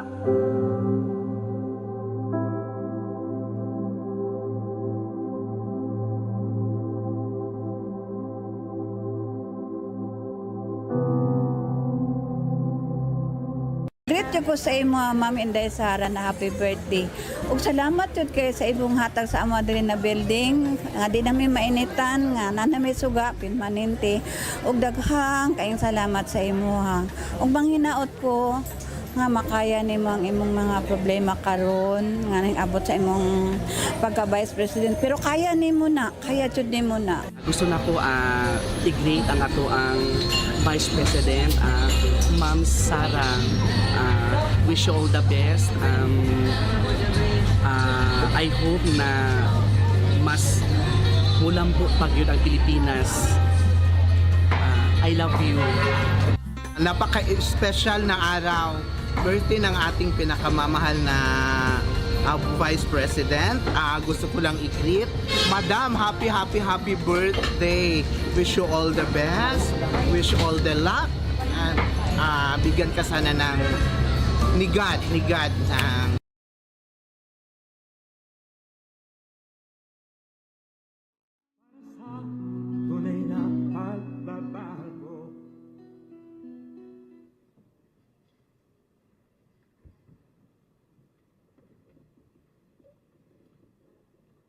On the part of the Senate, the joint session is called to order. On the part of the House of Representatives, the joint session is called to order. Please rise for the singing of the Philippine National Anthem to be led by Ms. Mona Lisa Mangilin. Bayang magiliw, pelas ng silanganan, alab ng puso, sa dibdib mo'y buhay.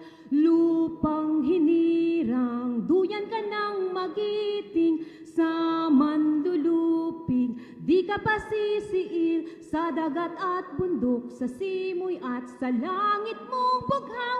May dilag ang tula at awit sa paglayang minamahal, ang kislap ng watawat mo'y tagumpay na nagniningning, ang bituin at araw niya kailan pa may di magdidilim. Lupa ng araw ng luwalhati at pagsinta, buhay ay langit sa piling mo.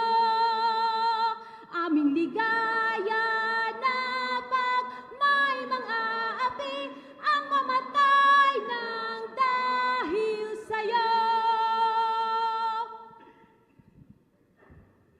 Please remain standing for the nation's prayer.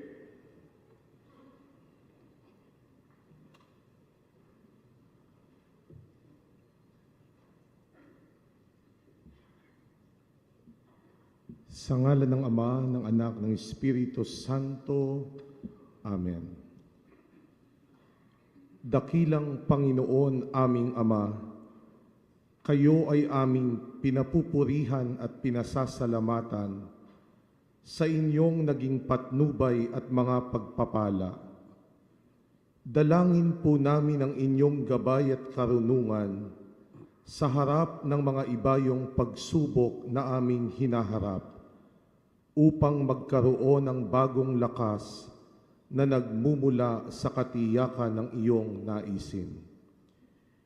Ya Allah, Ya Malikal Mulk, itinataas namin sa inyo ang pamunuan ng aming pamahalaan, ang aming mga mambabatas, mga miyembro ng hudikatura, at mga kumakatawan sa aming serbisyo sibil. Pag-isahin ninyo ang kanilang kaisipan at damdamin sa pagsulong ng interes ng aming pamayanan tungo sa higit na kaunlaran ng aming bayan. Basbasan po ninyo ang aming hukbong sandatahan at ang hanay ng aming mga kapulisan. Inyong katarungan kanilang maging pamantayan. Ang inyong pagmamahal kanilang dagdag na sandata. Patuloy nilang mapangalagaan ang kaisahan ng aming bansa, lubusang mapagtagumpayan ang krimen at mga salot sa lipunan. Ya Allah, Ya Azza wa Jal, mamayani sa aming mga kababayan sa lungsod ng Marawi at Mindanao, ang diwa ng inyong malasakit at pagkakaisa. At sa puso ng bawat Pilipino, ang kamalayang kami ay isang lipi. Nagbibigay halaga sa aming mga karapatan, higit lalo sa aming tungkulin at responsibilidad, nakalingain ng isa't isa bilang isang sambayanang Pilipino. Mapagmahal naming Ama, turuan ninyo kaming mapangalagaan ang aming kapaligiran. Ilayo kami sa anumang sakuna, likas man o likha ng tao. Matuto kaming tumalima sa inyong kalooban, nang ang inyong itinakdang kaligtasan at kaluwalhatian ay mapasa aming lahat. Siya nawa.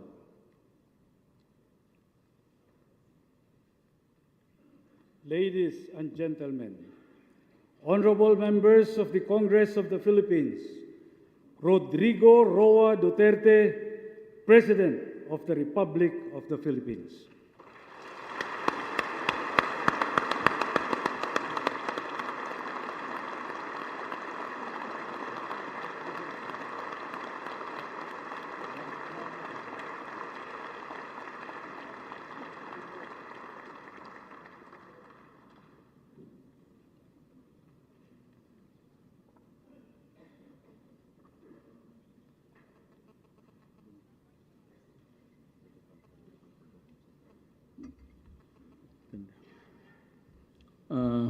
Kindly sit down.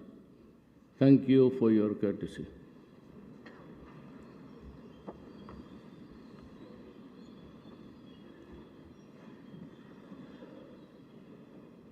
when I was a member of Congress, my seat was over there,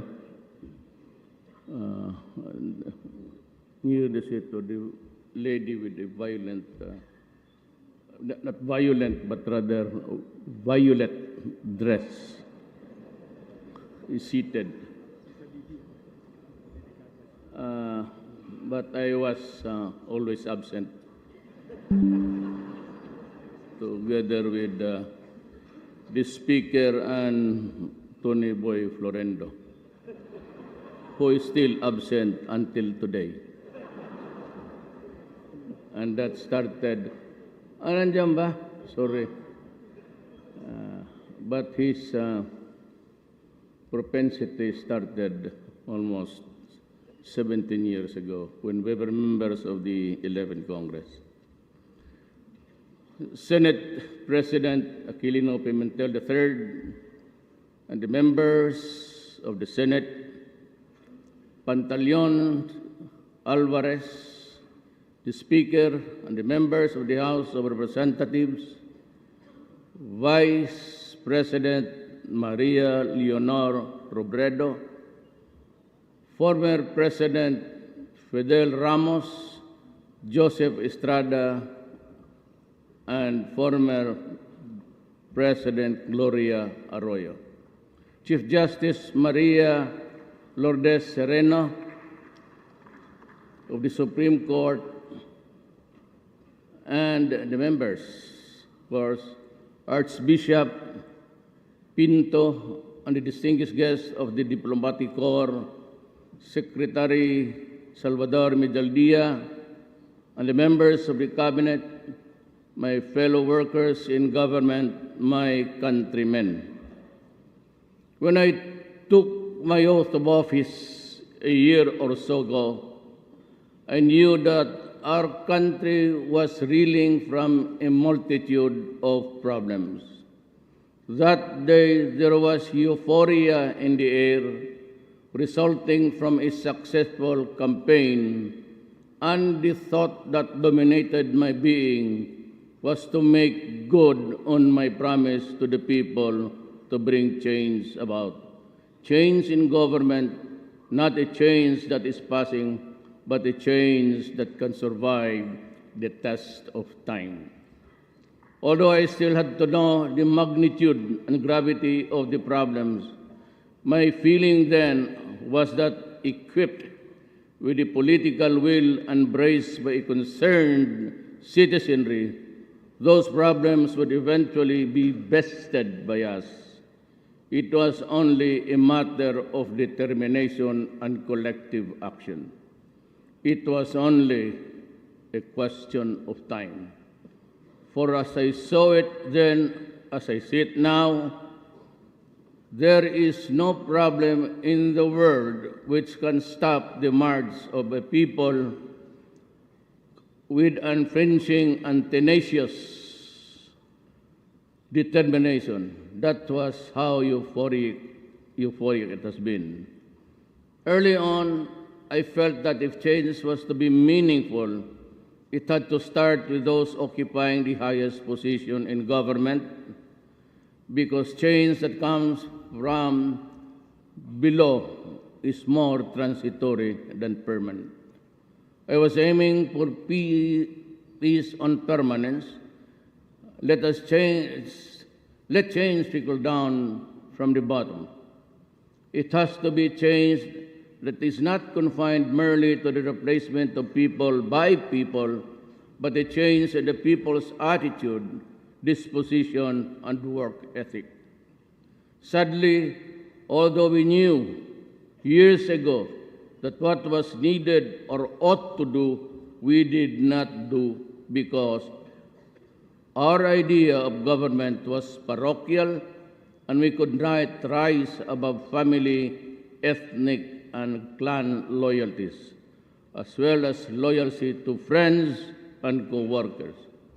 No one wanted to be snitched. That is why we are one in saying that genuine change is what this country truly needs.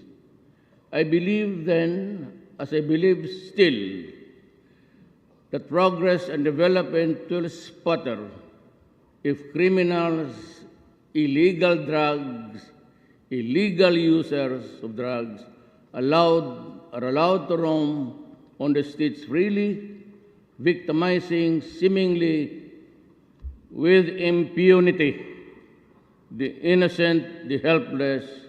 Worse yet, there were times when in the past when the protectors of the people were themselves the perpetrators of the very crimes they were tasked to prevent or suppress. It is ironic as it is madness. I have learned that the economy surges only when there is peace and order prevailing in places where investors can pour their capital and expertise. I have learned from experience in Davao City that investor confidence bolstered and fortified only if a potent force and mechanism for protection of local and foreign investments are in place.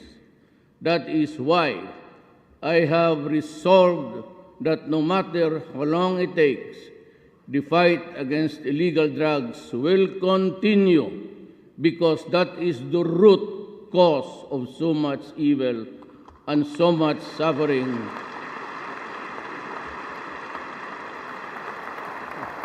that weakens the social fabric and deters foreign investments from pouring in. The fight will be unremitting as it will be unrelenting. Despite international and local pressures, the fight will not stop until those who deal in it understand that they have to cease, they have to stop, because the alternative are either jail or hell. And I will make sure, very sure, that they will not have the luxury of enjoying the benefits of their greed and madness. I do not intend to loosen the leash in the campaign or lose the fight against illegal drugs. Neither do I intend to preside over the destruction of the Filipino youth by being timid and tentative in my decisions and actions. To the critics against the fight, your efforts will be better spent if you use the influence, moral authority, and ascendancy of your organizations over your respective sectors to educate the people on the evil of illegal drugs, instead of condemning the authorities unjustly, blaming for every killing that bloodies this country. But don't get me wrong, I value human life the way I value mine. Each life that is snuffed out translates into future generations' loss. It is like cracking the acorn from which an oak tree grows, which in turn produces the seeds to complete the complete cycle of perpetuity. There is a jungle out there. There are beasts and vultures preying on the helpless, the innocent, the unsuspecting.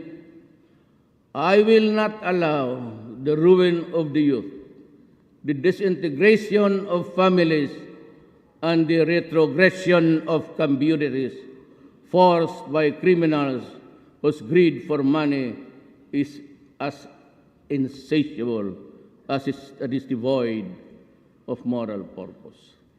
Neither will I be mobilized into inaction by the fear that I will commit an act that will expose me to public condemnation or legal prosecution.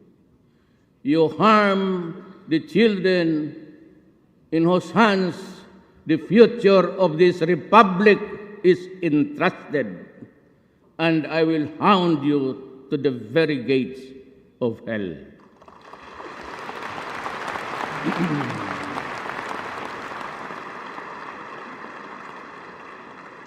That is why I ask you to join me in this fight against illegal drugs and all forms of criminality.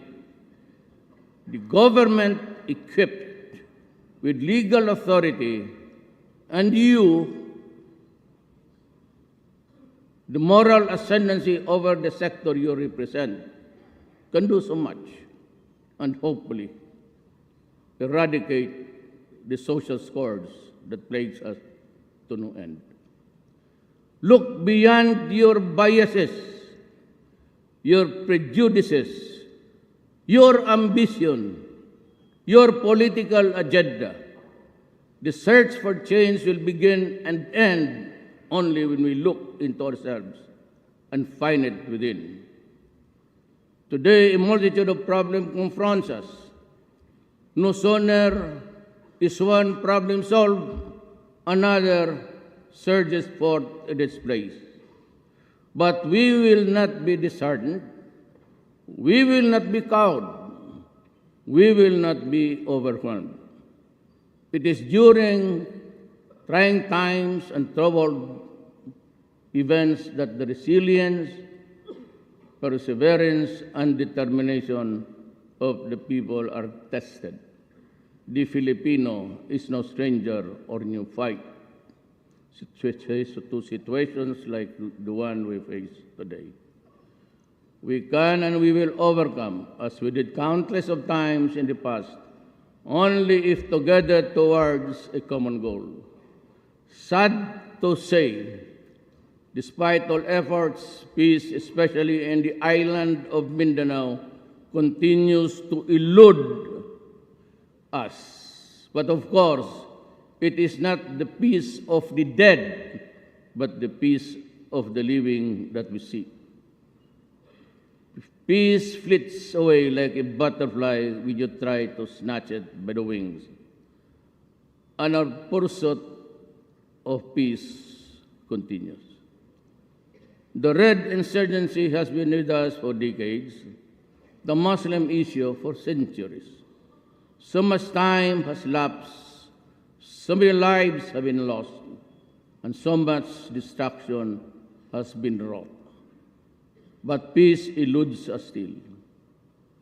Sometimes, I am almost tempted to conclude that peace might not be able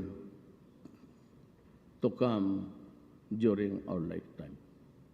But believe me, it will not be for want of trying.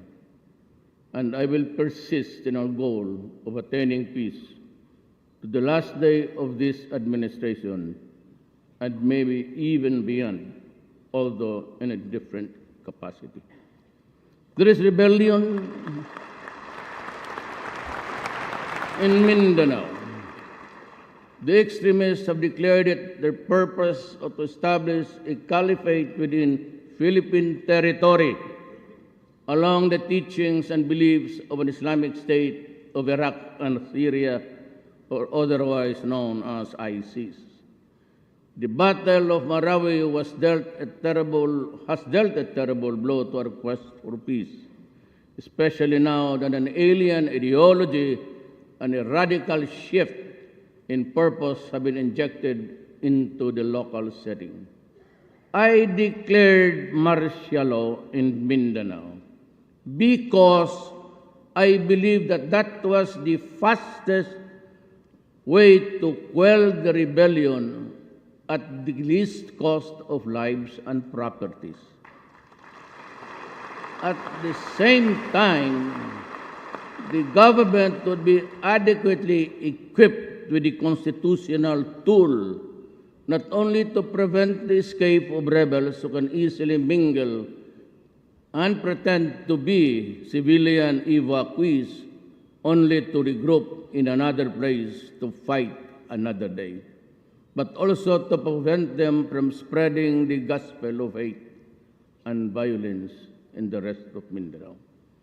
Martial law and the suspension of the writ of habeas corpus enable the military to arrest, detain, and question suspected members and sympathizers of rebellion, similar to what happened to the parents of the Maote brothers. As President, I am reiterating my unwavering support and commitment to the soldiers of our armed forces and members of the police force.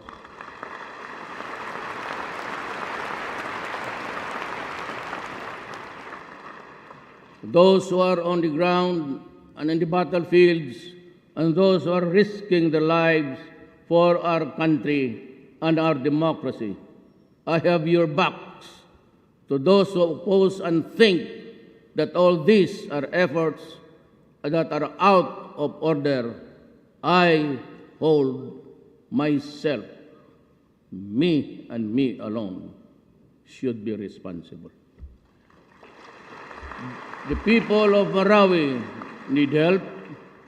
Caught in the crossfire between government troops and Muslim extremists, they have been through hell, and we need to help them rise and move forward.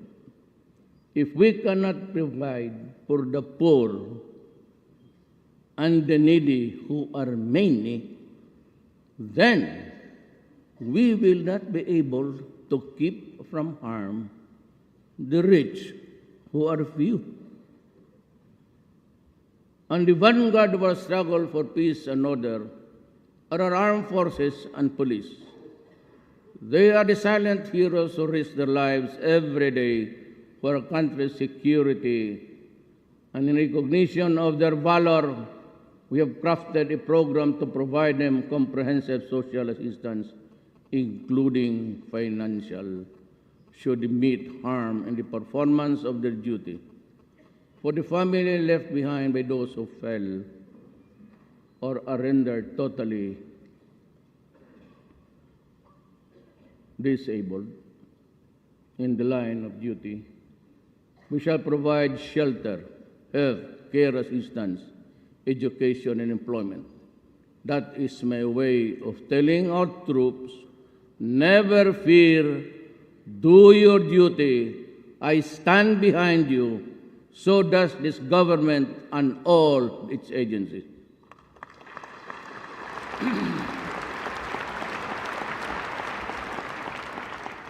To decisively address insurgency and terrorism, we are working doubly hard towards a stronger and more credible national defense system for the country.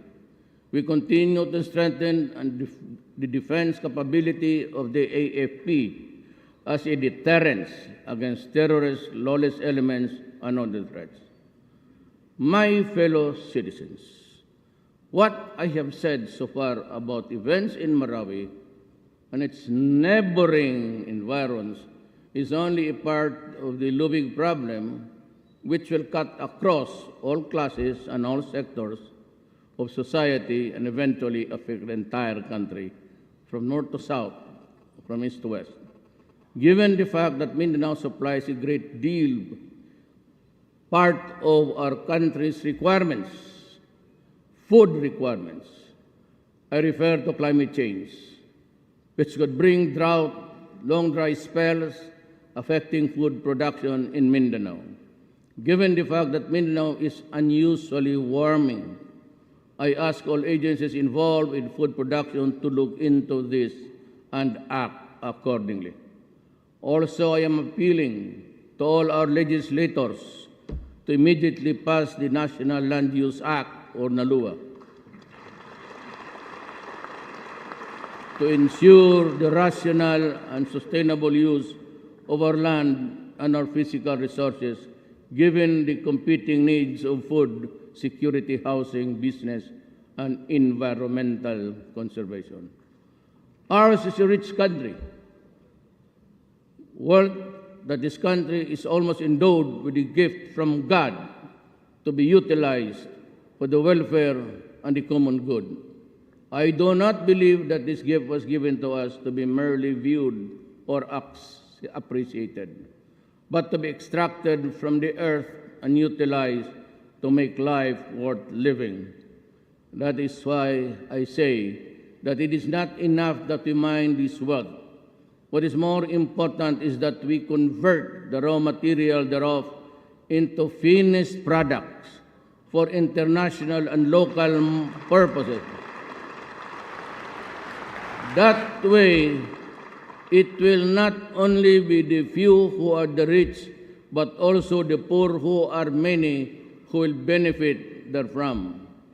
Therefore, I call on our industries, investors, commercial barons, to put up factories and manufacturing establishments right here in the Philippines to process our raw materials into finished products.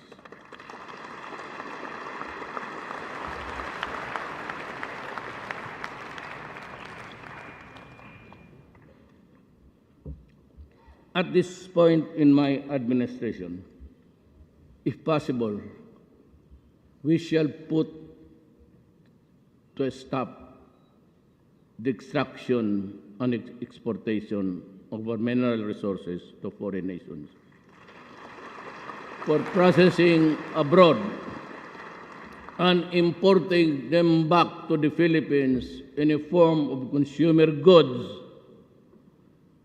at prices twice or thrice the value of the original raw materials which foreign corporations pay for them. However, in the extraction and utilization of these resources, extreme care must be exercised, that we do not recklessly and needlessly harm the environment. Responsible and regulated and sustainable development is what we advocate and require. The protection of the environment must be made a priority ahead of mining and all other activities that adversely affect one way or the other, and this policy is non-negotiable. I sternly am warning all mining operations and contractors to refrain from the unbridled and irresponsible destruction of our watersheds, forests, and aquatic resources. You have gained much from mining. You only get about 70 billion a year. But you have considerably neglected your responsibility to protect and preserve. And even the tax is about 5%. Environment for posterity. I am holding all mining companies and its officials responsible for the full and quick cleanup, restoration, rehabilitation, all areas damaged by mining activities, and the extension of all necessary support to the communities that have suffered mining disastrous effects of their health, livelihood, environment, among others. Ganito yan eh. Medyo alis muna ako dyan sa sakit ang mata ko dyan sa yawa niya. Alam mo, you have a mining. I have to grant you a mining because you have complied with all the requirements of the law. And I cannot be subject to imandamos if everything is perfect. And you have every right to mine. But in doing so, you destroy the rivers. You destroy the streams from which the poor people fish. Halwan or mudfish, and that is protein for the day, for them. Ngayon, makita mo naman, not only Gina Lopez gave you a clear picture of what was happening horrendously. Nakita mo kay Ted Fallion. Yung kay Ted Fallion, talagang nanood ako. 2 beses. And I realized that I have to do something about it as a Filipino. Alam mo,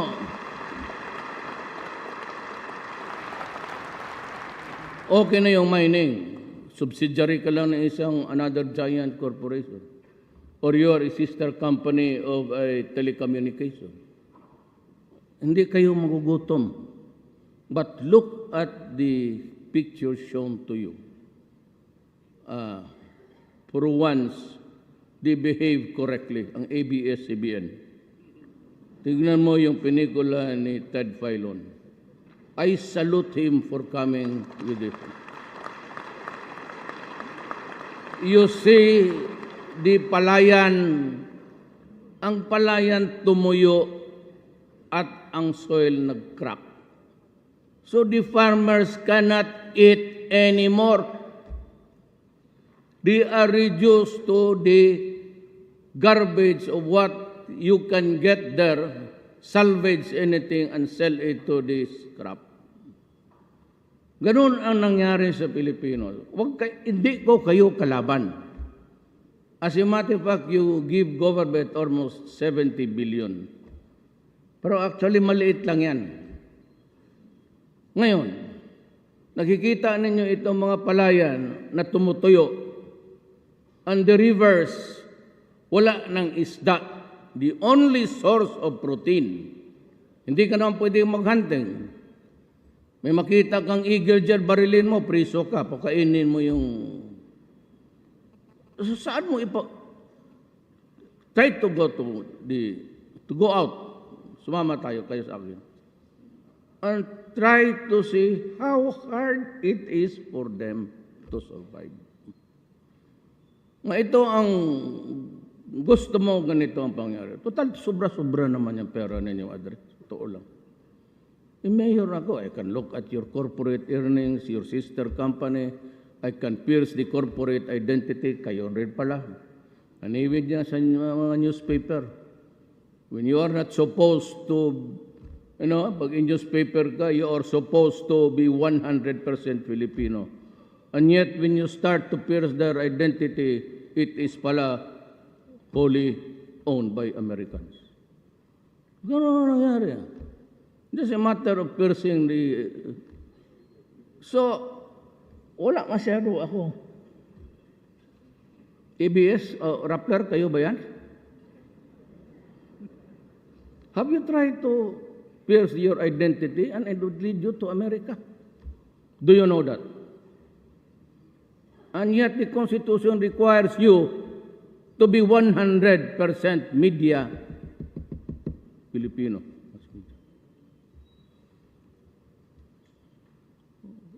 Rappler try to pierce the identity and you will end up American ownerships. Kung mga mayaman na kayo, may mining company, ito ang deal ko sa inyo. Either I will raise the taxes. Ang kumikita niyan, i-reserve ko to compensate for those who are suffering and in agony. You have to come up with an argument. You have to come up with a substitute. Either spend to restore the virginity of their source,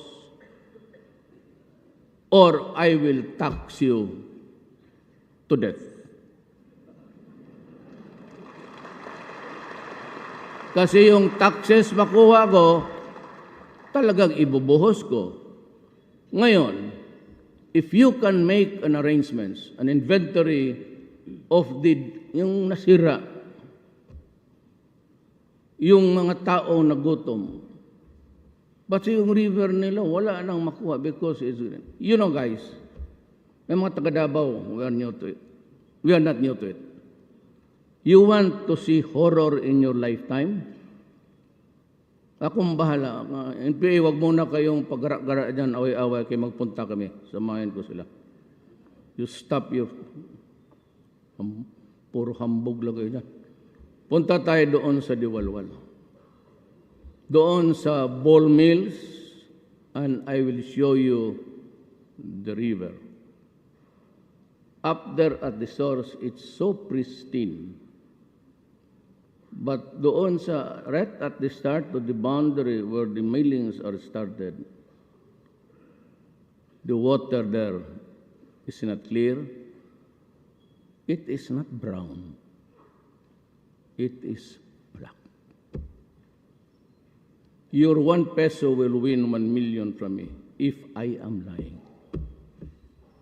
O gusto mo, isamo ko kayo bukas doon. Ngayon, pag tinarget na yung mga gagong NPA na yan, na problema natin na lahat. Sabay-sabay na lang tayo. Bakante ang presidency, bakante ang senado, pati ang congressman. Pero totoo yan. You should visit them. Even the first spade full of earth that you extract and throw it away of no use. Tabi mo lang yan dyan because it's an open pit. You dig and dig and dig. Is already the first spader is de-decreation of Mother Earth. Ano ang isa pang galit sa mining? Si Speaker. He comes from a mining town but he hates mining. Ako naman, kasi mga kaibigan ko yung iba, yung mga classmate ko, mga vice president ng mining, punta sila dito, but I use this, it reduces into something, the damage that you have caused. It's not about our friendship. It's not about years of being in the same room. It's not being a fraternity brothers. But it is something that gunon yan Alam mo yung martial law, I'm not so much endeavored. Sabihin ninyo na hindi nyo ibigay, okay lang. Wala akong problema dyan. Baski sabihin nyo na tama na, then I will still fight. The way I will fight the war. If it is not acceptable to the normal of civilian conduct, then I am sorry. Because I am not fighting a civilian war. I am stopping violence and rebellion. Hindi talaga ako. Ibigay man ninyo, hindi bali sa akin, wala. Because ako, I do not intend to go beyond my term. As a matter of fact, mas gusto ko barilin ako doon sa likod. Dito. Hindi masyado ako itong bilib itong trabaho ito. Akala ko, bilib ako. Pagdating ko, alitse. Sakit ng ulo. Totoo. Na kayong kuha, nakikinig kayo. Wala akong pinirmahan ni isa. Putang ina nga. Na pagparap, pagkain. Hindi pagkain ko kayo sa opisina. Bayaran ninyo yan. Maglabas ako. I do not collect anything. I do not remember. I do not sign anything there until now. Wala akong allowance, wala akong tinatanggap lahat except my salary. Tapos 2 pamilya pa ang maghati. Ano mo masama yan?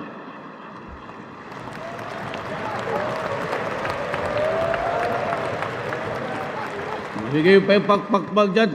Lahat naman tayo. I can count by not even the 2 hands, 1 hand lang na exempted sa rule na yan. 2, 3, 4, 5. Talukuhin ninyo ako. Tayo pa ba maglukuhan? Just because this is Congress, it's supposed to be a secret. Wala kayo itong mga to. Pareho kami lahat yan. Ayaw pa tumawa, kunwari.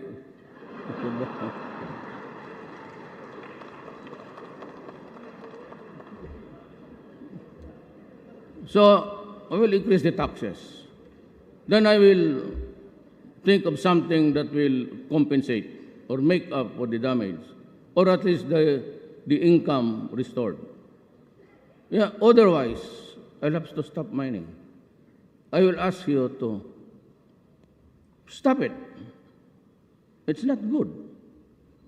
We are a small group of islands. Hindi naman marami. The coastal, marami yan kasi maraming paikot-ikot. But if you put in a contiguous territory, maliit lang tayo.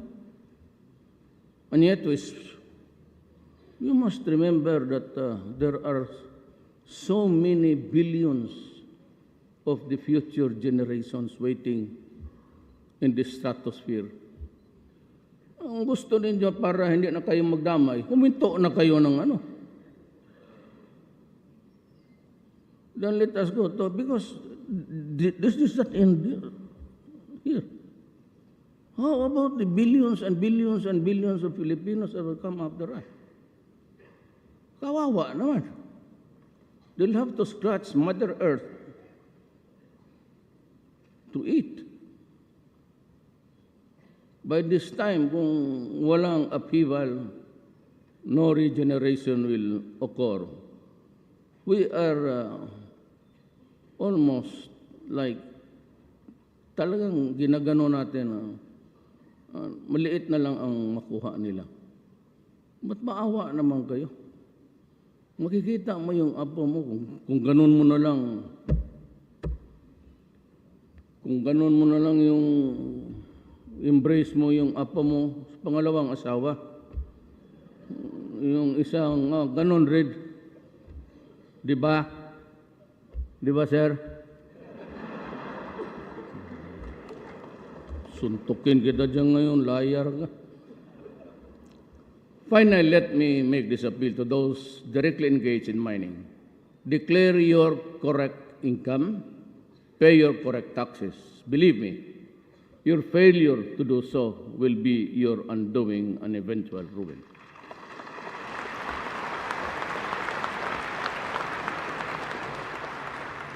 Hindi na ako makatakbo, matanda na ako. I don't think I'll even survive the 5 years. Pero pagka sinabi ko, upakan talaga kita. To our employees and officials, the LGUs tasked with monitoring these mining operations within their territorial jurisdictions, do your job without fear or favor. Absolutely responsible you for any misdeed or failure in the mining entities that do not comply or comply with the guidelines, rules, and regulations governing mining operations and activities within your area of responsibility. I mean it. Do not try to test my resolve. Absolutely, I have nothing to lose except my life. While we can control the acts of man, no one can control to stop and the fury and the rampage of weather gone wild. When nature fights back, it does so with a vengeance. We have seen that the terrible toll that the super typhoon Yolanda and the succeeding typhoons exacted in terms of human life and property. And we still have to recover from the beating that we got both during and in the aftermath of those mega typhoons. Aside from droughts, tempests, and other problems, taking ship, which according to the OST Philbox, it is no longer just a distant possibility, but a probability earthquakes. The series of damaging quakes in Leyte, Surigao, and nearby provinces and islands attest to this. We were told that it is no longer a question of if, but a matter of when. Thus, we need to act decisively and fast because the threat is huge, real, and imminent. Come to think of it, really. Is there, they say that there is no perfect instrument or human acumen can really predict earthquakes. I hope it will not come. Kasi kung magdating, sabi dito lang yung big one, I hope it could be just in the mountains and in the rural areas. Because if it's right, sabihin nila, tinatakot nila ang kasi dito in this speech, I reviewed it last night. I am calling both houses of Congress to expeditiously draft a law establishing a new authority or department that is responsive to the prevailing 21st century conditions and empower to best deliver the enhanced disaster resiliency and quick disaster response. While the law is crafted with extreme urgency, we need to undertake immediate action to ensure disaster resiliency and effective response in the Greater Manila area, which is our country's seat of governance, center of business, commerce, and academe. Disaster resiliency of Metro Manila and the surrounding provinces is a matter of urgent concern. Yan, nandito, yan tinatakot nila dito because of the high-rise buildings and ilang tao nakatira dyan. Kung paya ka ito sa isang sinkhole, I mean, if it cracks and it goes down, can we still manage to go up? God, wag ngayon ha, kaya nandito ako. Hintayin mo lang sila dito nag-aaway. I am directing the Cabinet Cluster on Climate Change and Adaptation and Disaster Risk Management to immediately work hand in hand with the concerned LGUs, the private sector, and the affected communities themselves in undertaking disaster measures, antidotes. We will need to act and fast. With the foregoing said, what then is the state of the nation today? I will mince no words, and neither will I window dress the situation. We are in. Let me answer into brief sentences. We are in for trouble because we live in troubled and uncertain times.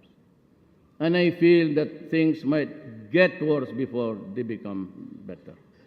But like I said, I hope we will cope. We hope and pray. The West Philippine Sea issue and federalism are matters that we have to tackle sooner or later.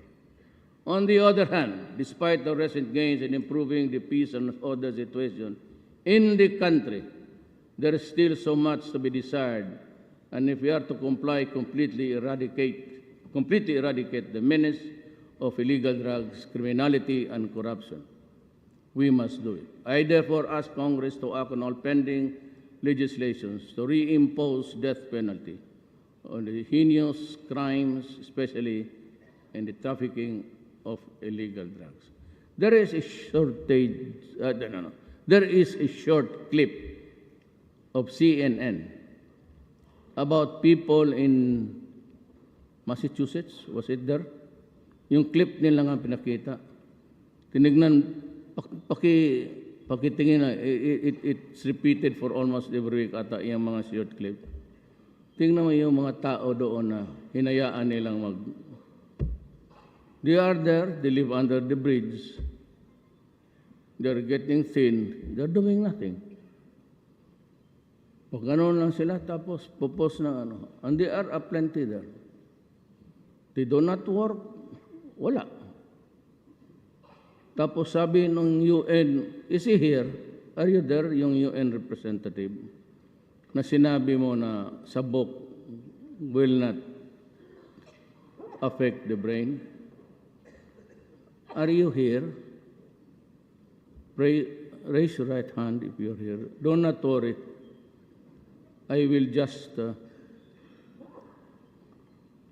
not the word delude us into yung mga ano ninyo na but we know every day that one family rape, dalawa, all are dead. Then you trivialize it with human rights and due process. Okay ako dyan.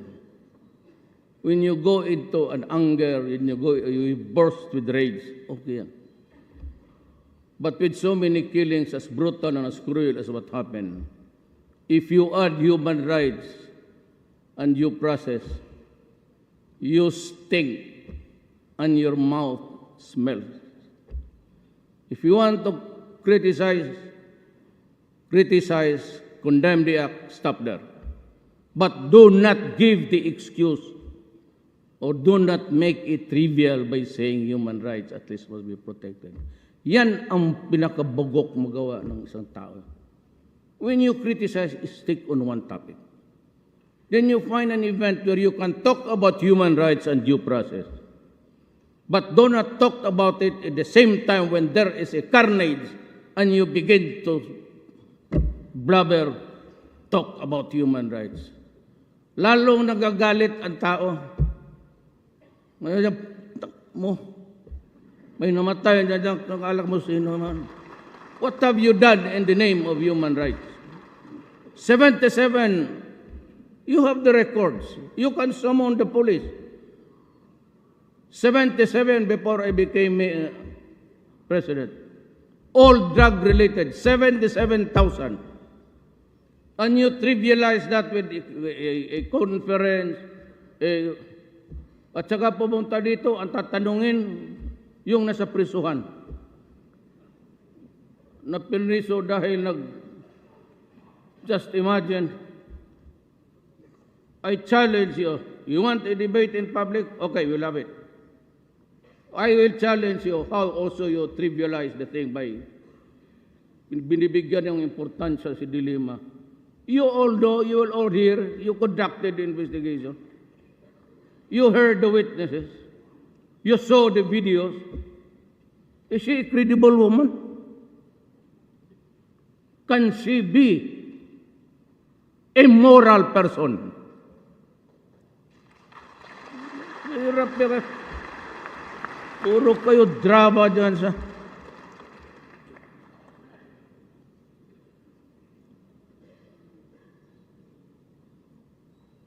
When you talk about an incident, talk about it, then condemn the police. But do not connect it with due process and human rights. Magbuka kang gago sa harap ng Pilipino. You know why I got this rating? I could not be brighter than you. And my work is not more important. Or your vocation is not less than mine. But when you talk in public, carry the proper message. Kaya mag-itito kayo, binibombahan kasi ako ninyo ng ganon. Sabihin na ng mga tao, tama yan. Tama yan si Duterte. Kasi nangyayari. Kayo parang fruit sampa, ganon-ganon. Pag na may namatay dyan na marami massacre, na rape mga bata, hindi kayo umiimik. Maya-maya pagdating ng mga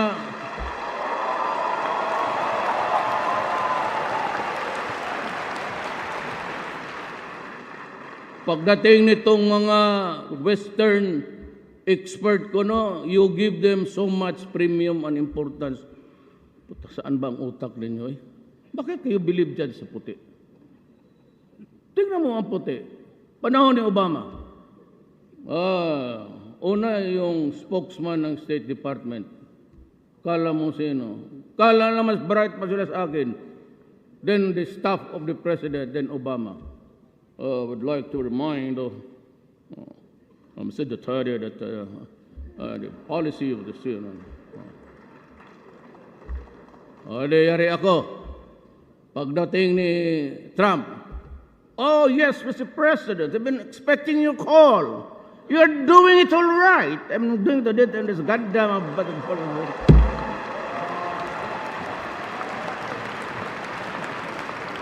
Uwi na ako.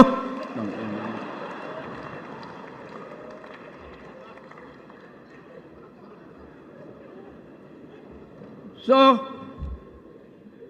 that's the value of the country that you value. Ambivalent. Parang electric fan. Okay dito, hindi na okay. It's vacillating. Tapos kayong mga Indians, believe kayo.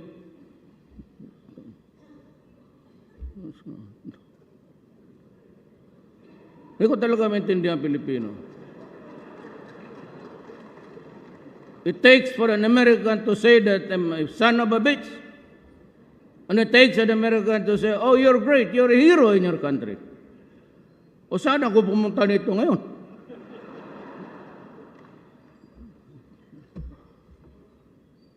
It is time for us to fulfill our mandate to protect our people from these crimes that have victimized.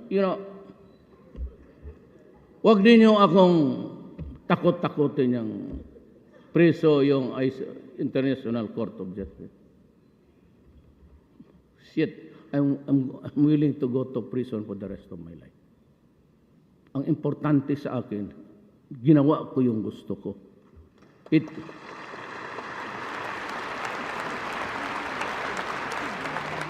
Alam mo kasi, in this country, it is a rule of majority. I did it for the 50 plus 1. Because in a vote of 100, I get 51. 50 plus 1. 50 is 1 up. 1, that is majority of 1. I win. Yung 49, yun yung mga, I do not have to make them happy. But when the time comes, kung malasin ako, pupunta ako sa prison, do not worry about me. I can take it. Nung maliit pa ako, labas rin pasok ako sa... Wala pa yung ni Pangilinan, labas-pasok na ako sa prisuhan. Kunin yung record ninyo sa police doon sa Davao. Takutin. He will be prosecuted. Hoy, abogado ako. Well, because I will insist. Sabi ko nga, everybody is entitled to come here and question me. But I have to question you also. At para magaling, let us make it official. We go to court. We tell the judge that we are hearing by an international body. Can we have it judicially recorded? And I will place them under oath. Mahuli ko matalaga yan sila. May pinatay ako, tama yan. When I was mayor, a little over, for 23 years ako mayor ng Davao. Makita mo ang Davao ngayon. We have been LGUs before. What city is now hitting 9 growth %? Nandoon pa kami sa Mindanao, binubumba pa kami sa Davao. Davao is 9 growth. Tapos sabihin nyo, ngayon, paano i-9 mo, palabas mo itong 9 ng you're about to hit 6 or sabi nila.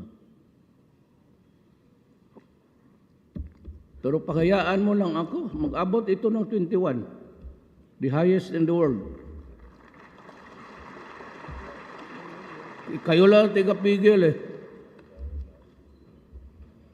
It is time for us to fulfill our money to protect. Tapos na yan. Kindly, for so long we have to act decisively on this contentious issue.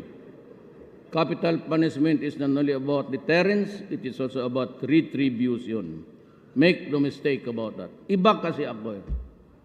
Let us understand each other, including the international community. Our criminal system uses the revised penal code. That is a law that was given to us by the Spaniards.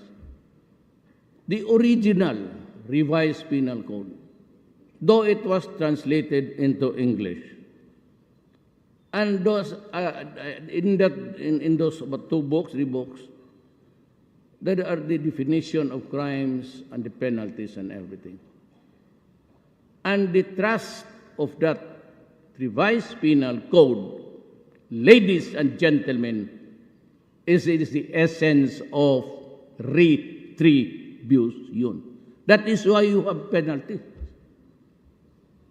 There is also the word positivist theory, that you can nurture a criminal into goodness, provided he goes to prison for 2 years, 3 years.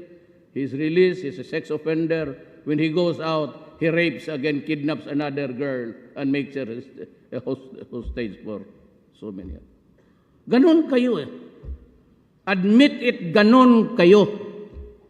You are so too lenient about this son of a bitch, a human being that has a virulent brain, and his enemy is society. And many a times, there were sex offenders in America released, only to rape and kidnap again and kill in just a few months after release. In the Philippines, it is really an eye for an eye, a tooth for a tooth. You took a life, then you must pay it with life. That is the only way to even. You cannot place a premium on the human mind that he will go straight. Nobody can. Not even your best scientist. No one has ever fathomed how a person would react, especially in committing crimes. That's the only way to do it, to instill fear, that if you do it, you will die. That's the advantage of criminals and rebels and terrorists, because they think that you are afraid to die. That's why when I went to Marawi, I was asked by the media, why are you here? I am here because my soldiers are here, and I came here to die also.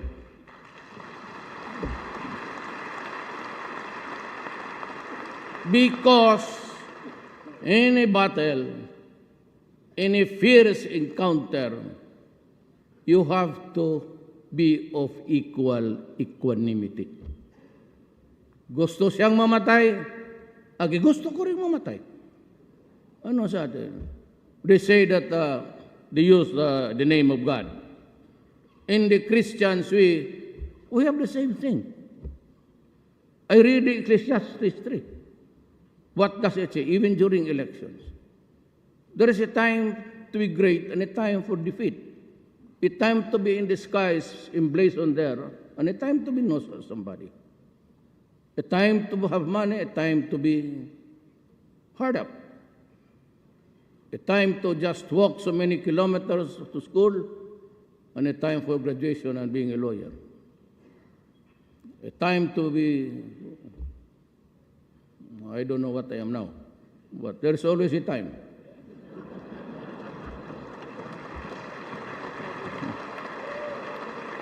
Ganon yan eh. So I will match you.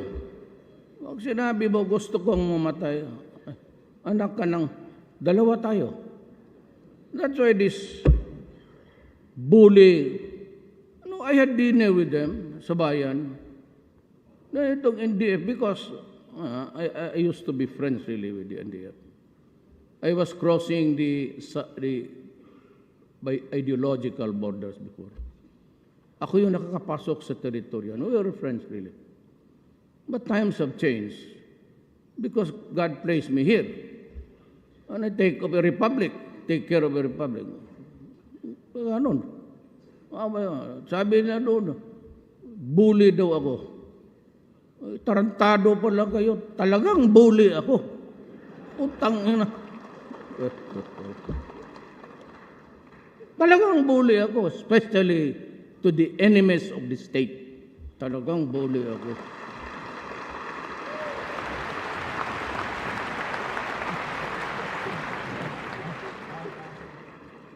Ito pa, sabi ko sa mga sundalo, yung mga human rights na you're flying everywhere, anywhere yung utak ninyo. I said, take no prisoners, which is kill them. Which is correct. But you don't listen to my speech. This media, lalo na itong mga EBS, kunin lang yung kill them.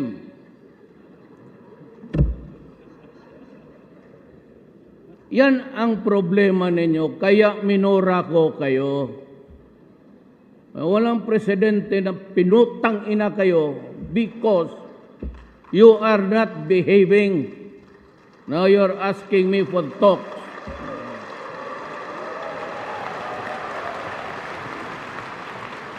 when you publish in the newspaper or quote us in media, itong mga reporters would only quote, kill them. I said, kill them.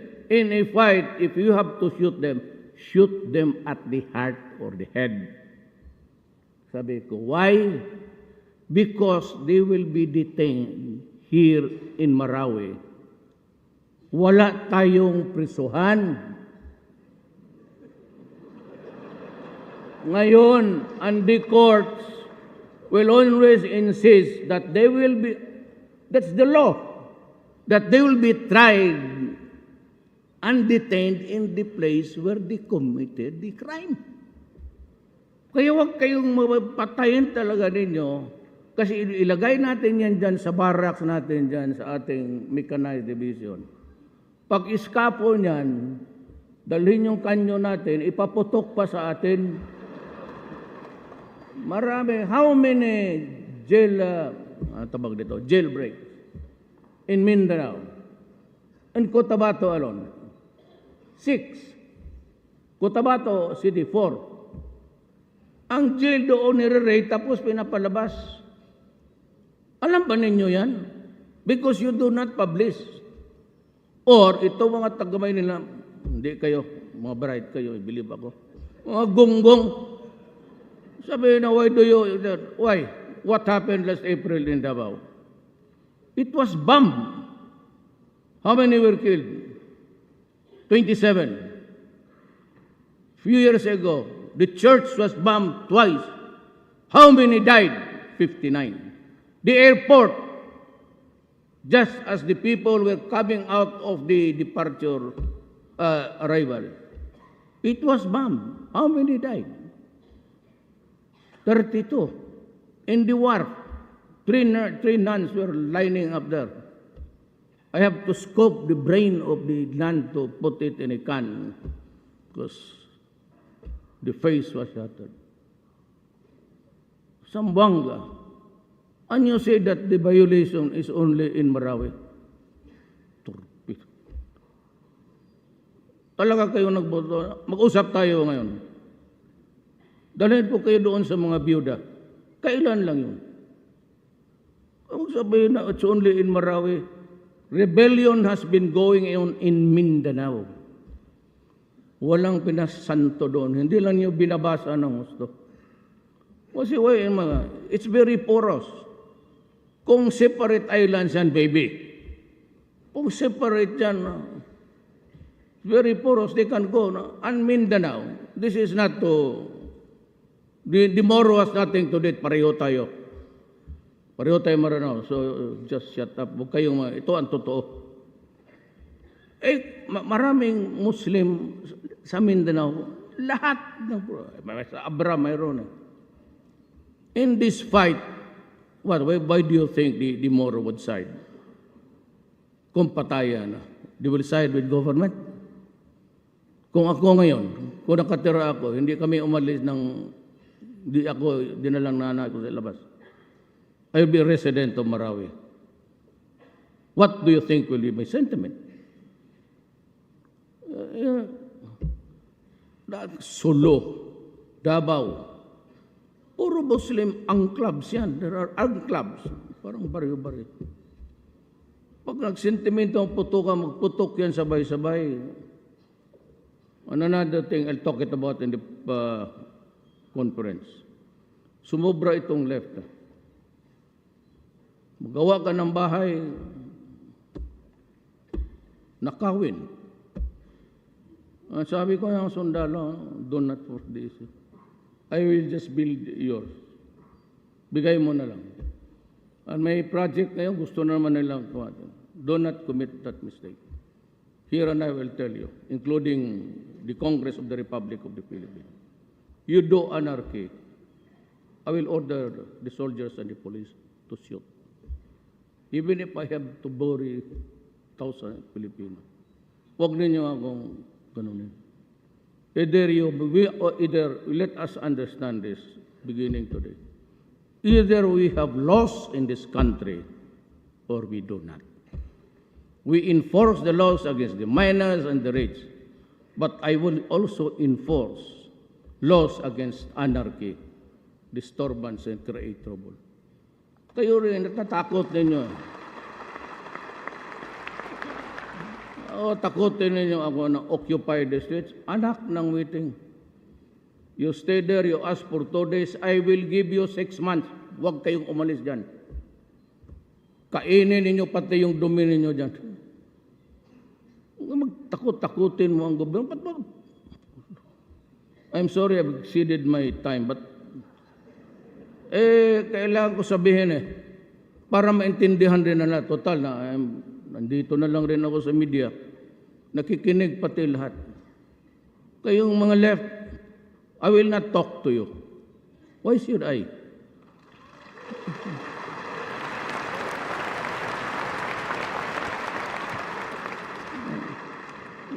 Wag mo na akong pilitin na magpatayo kayo mga propor, shut up, wait for 2 years, because I have, this is my proposal. I may be totally wrong, and I will accept it, but this is mine. From now on, I will save money for the armed forces of the Philippines. We have lost so much soldiers. And there are thousands already incapacitated to fight. Pati yung pulis ko, araw-araw ninyong inaambot. Pati ang convoy ko, kasi doon ako magsakay, inambos nila. Pati ako ang gagom, pati ako patay nila. Sabagay, malayo ako doon. Pero convoy ko kasi yun Hindi lang ako doon sa Alam mo, ginamitan nyo ng machine gun. Kaya lang armorized. Kaya kayo mga congressman, senador na ayaw ninyong, baka may kalaban kayo. Asawa ba ninyo yung katira ninyo ngayon? O inagaw ninyo? Pa-armorize ninyo. Totoo, proven M60. Alright. Si Todrilon, M60 sir. Hindi talaga tumaanas. Pati binara na nila. Nasira na lang yung barang. Hindi talaga nila. And the soldiers inside will order all the time. Minamasinggan na, hindi tatalab. Kaya gago pati yung convoy ko, may ambusin. Hindi nila alam na nakasibat na ako.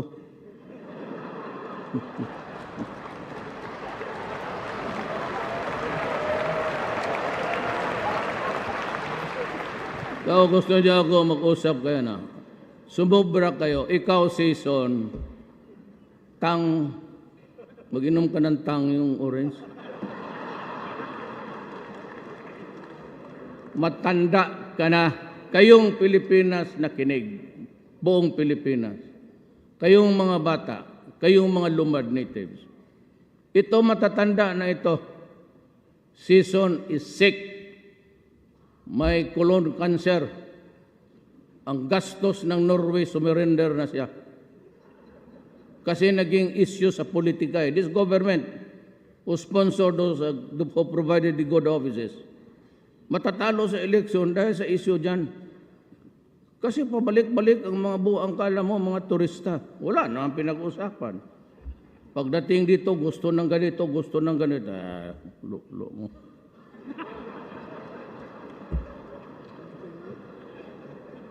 Huwag mong sabihin yung meaning doon sa mga bisita.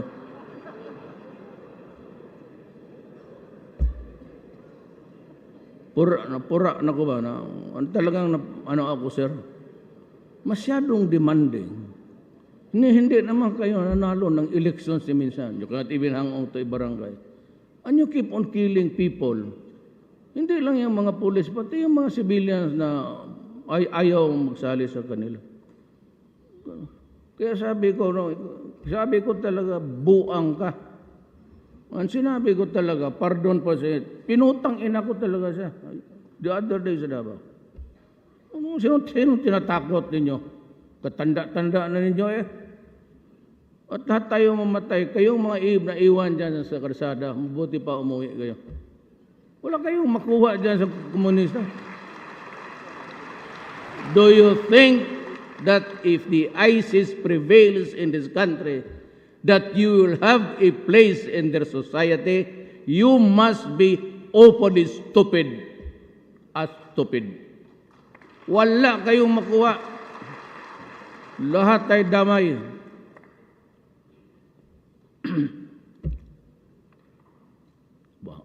Thank you for allowing the exhaust dito. In our sustained effort to achieve just and lasting peace,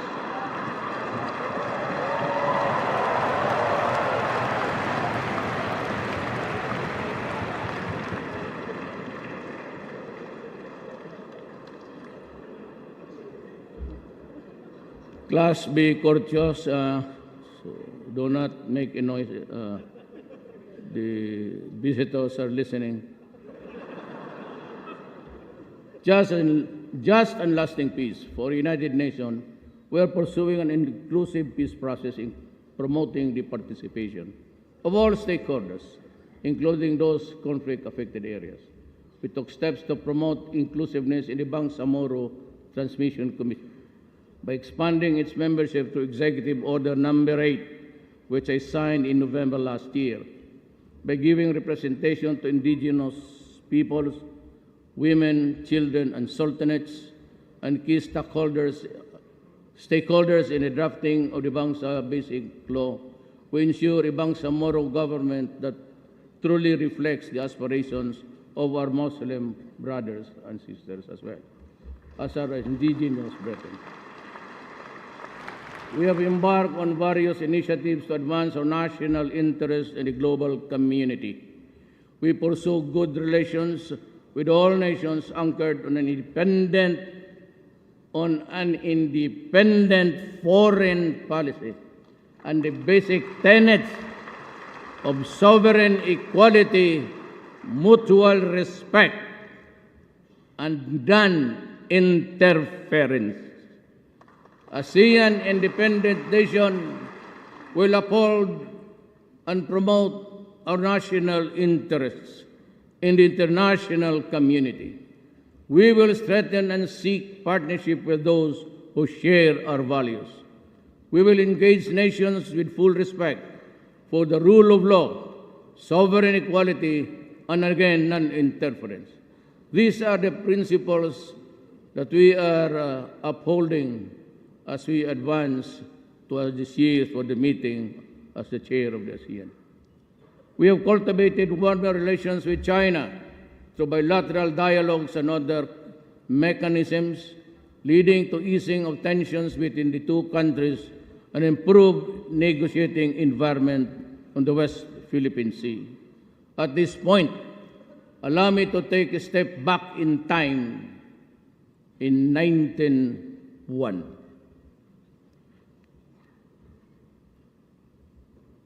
In 1901, there was known as Balingiga, and that is Eastern Samar. It was the time for Philippine-American War, a combined group of Filipino villagers and guerrillas in an effort to defend Samar Island from the alien invaders, attacked and overwhelmed a U.S. United States infantry garrison. 48 American officers and men were slain in the attack. On the Filipino side, the casualty count was 28 killed and 22 wounded. In retaliation, U.S. gunboats and patrols were sent to Balingiga, Samar, with the order to make a desert of Balingiga and to reduce Samar Island into an island of howling wilderness, where every male citizen from the age of 10 and above and capable of bearing arms would be put to death. the church bells of Balingiga were seized by the Americans as spoils of war. Those bells are reminders of the gallantry and heroism of our forebears, who resisted the American colonizers and sacrificed their lives in the process. Krag against Bolo. Krag was the standard rifle issue to the American troops. And that is how the historians describe.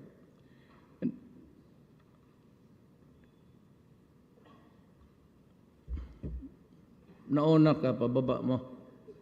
Baba mo, tapataas yan. Mahirap talaga itong director ka, ikaw pa ang speech. Ministers describe, sige, the Philippine-American War. That is why I say today, give us back those Balingiga bells.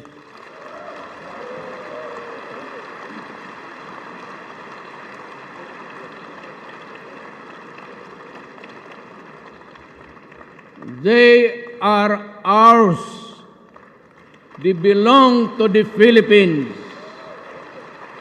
They are part of our national heritage.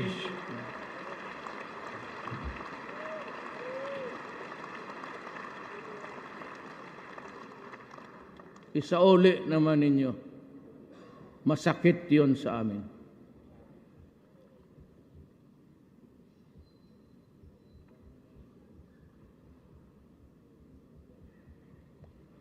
We not talk about our overseas Filipinos. They are our heroes. They and their families have sacrificed much for the country. We all know how a large part of our economy comes from their remittances. That is why, to ensure that their rights are protected, I ordered the increase of our assistance to the OFW from 400 million to more than 1 billion. We have been hard at work in securing the rights and welfare of our OFW. A year ago, I also learned government officials and employees that I will never tolerate corruption in my administration, not even a whiff of it.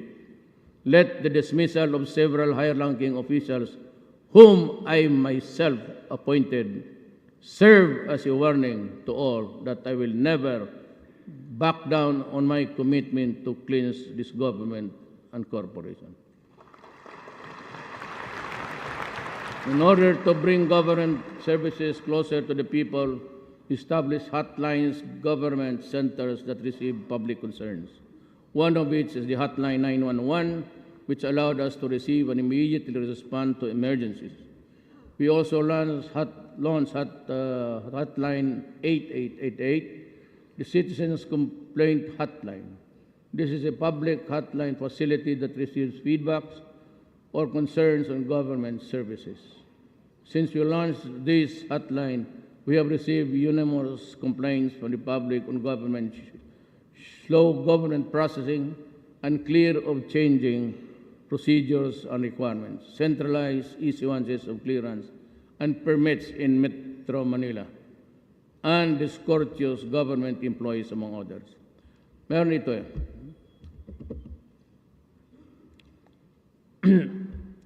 Time and again, yung pagtansak ng ordinaryo, the ordinary people who don't track business in government. In the last ASEAN Ministerial Conference, I don't know why Malacan has to, my office has to do some work for all the others, like itong mga barong. It's always that outfit takes care of the attires that will be given to the ministerials, this time to the heads of state. Alam mo, I'd like to address this myself to government. Iyan bang bayaran? Pabalik-balikin ninyo ang tao. I know that because I've been mayor for 22 years. I never allowed it in my city. But dito, Alam mo yung mga sastre, dyan sa Paranaque hanggang Cavite, yung mga tiloring dyan, ang negosyo lang yan involved. Boy Scout, teachers uniform, Girl Scouts, naghahabol yan sila ng mga kontrata. And they are just the stores that you find along the way until Cavite. They group together during times of ganito, may ASEAN, and they look for a person to represent them. This is not no offense intended, but usually they look for beautiful women, young, who would do the talking, arrangement, because it's the reality of life. But the beautiful women gets the attention always. Tapos, pag na-deliver na nila, nasukatan na, pabalik-balikin ninyo. And right there in Malacanang, it happened. So I will fire the lady, whoever was connected with it, as I have fired everybody else. A cabinet member for buying an 18 million truck in Austria. That was not our contract. It was contract of the previous administration.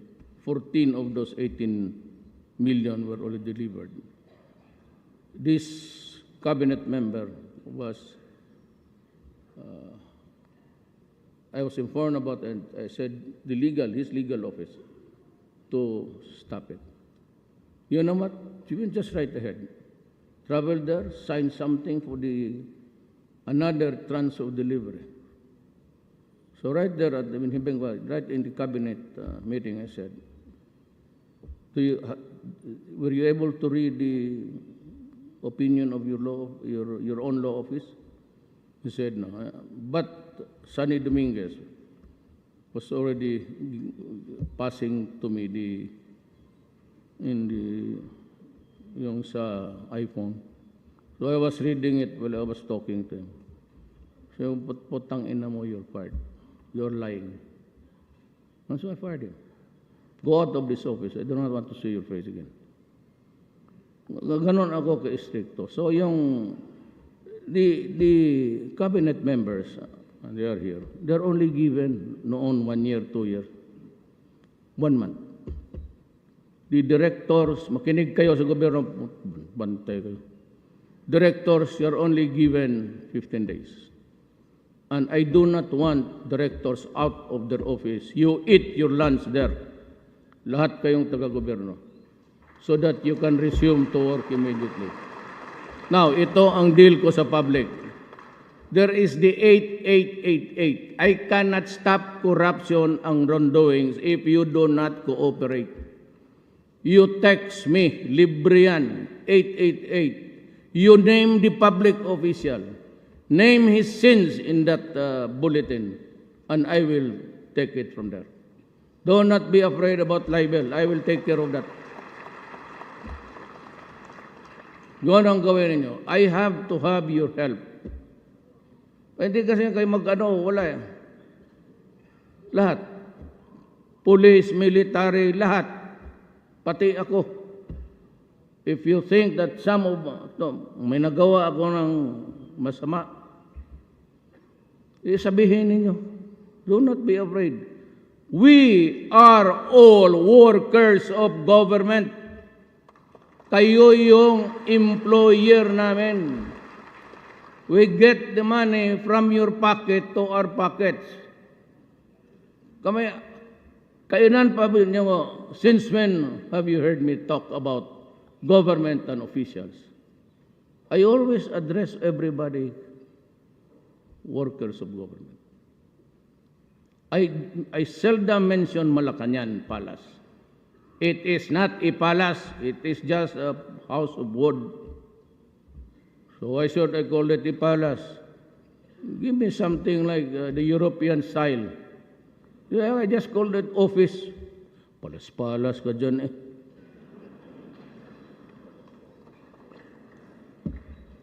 And besides, all the rats of Pasig are there.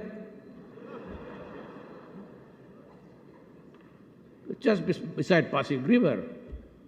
So yung lahat ng mga daga dyan kung saan-saan, doon naglalanding. It has a wild field. And they are not killed because they are presidential mouse.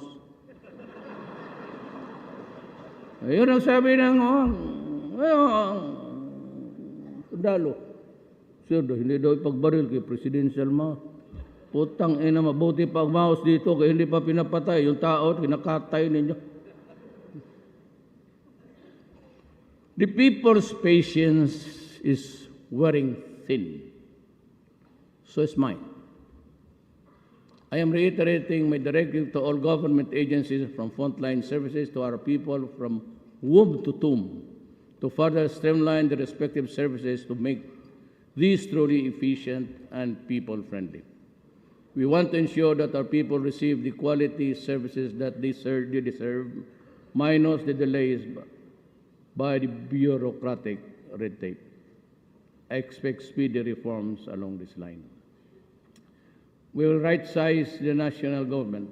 Let us trim the excess fat and add more muscle through the expeditious passage of the act right-sizing the national government to improve public service and security. I therefore urge Congress to pass this at the soonest. For the government-owned and controlled corporations, isa pa kayo, the implementation of the existing salary standardization law pending review in the compensation and position classification system. It's excessive, extravagant, and unconscionable.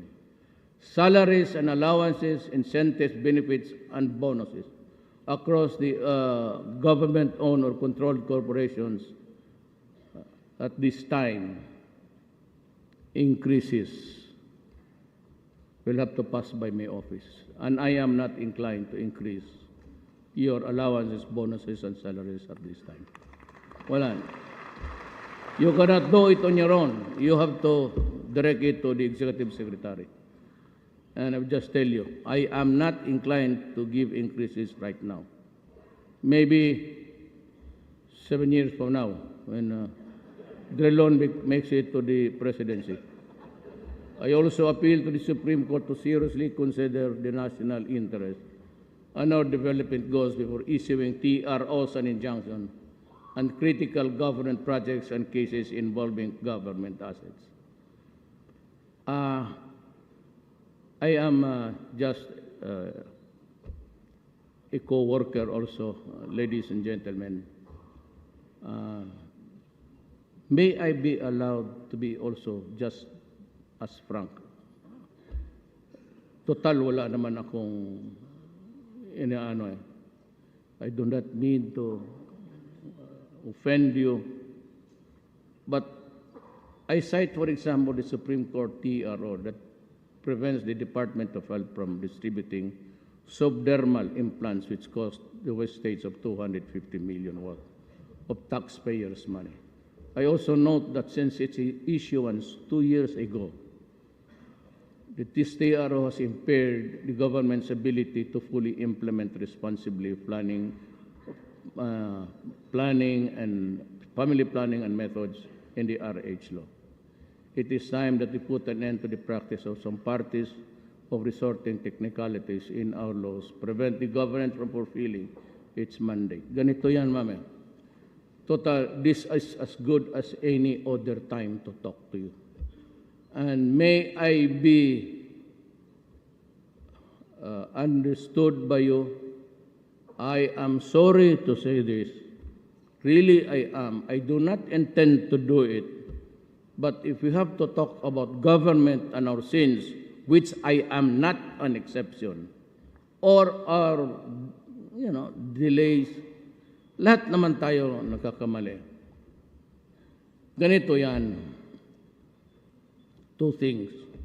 Wala na talaga akong panahon. I'll just say, I don't know if I can make another SONA again in the future. It's not for me to tell. Itong TRO has been the bane of projects. And even kung songhe yung mga Iaalay nag-aawa yan. Just to make you understand na hindi lang kayo. Tapos yung TRO na yan would delay the projects. Now, God, and I'm asking Congress, find me a law na kung may bidding naman at it was regular, so dapat ang korte or somebody else should not be messing it up. Because it will delay the projects, which has been the case in the provinces. Alam mo, mag-file yan ng kaso, either it is really the truth, well, the COA will find out, or makihati siya. I will withdraw the case and dissolve the TRO, of course. Then you just give me a few, 10%. Ganon ang ugali ng Pilipino. Kaya yung TRO na yan is the bane of our efficiency. And I really do not know whether, I will not attribute anything, ma'am, sa Supreme Court. Maybe I am at fault, so I am sorry if I misquote or I did not have the complete facts. But itong Congress na ito passed the reproduction law. It was already a law na dapat i-implement because we were really going into a family planning. I am not for abortion. I am not for birth control. But certainly I am for the giving of the freedom to a Filipino family the size ng pamilya niya. How many children would be able to support and send to school? Ang nangyari nitong TRO, Sir, Ma'am, may nag-file doon sa inyo, Supreme Court. Tapos nag-issue kayo ng TRO 2 years ago. In the meantime, ang gobyerno nagbili ng medisina, itong subdermal, pati itong mga pills, worth 360. It was not really a reckless purchase. It was in preparation for the implementation of the law. Because hindi naman akalain na mag-TRO, and it has been 2 years. The medicines will expire next month. I told Obial, the health secretary, to find out if there is a nation which would allow it, and i-donate na lang rather than go to waste. Yan ho ang nangyari. I do not blame you. You might have been very busy or something. Well, ako, I'm just, I am below you actually. Pero, sinasabi ko lang, may isa pa. Huwag na lang itong speech, walang kuha dyan. The bane, isa pa, itong the Congress and tayo sa gobyerno, including the judges and justice, should understand that by this time, yung lowest bid, yun ang nagpo-promote ng graft ang corruption sa ating bayan.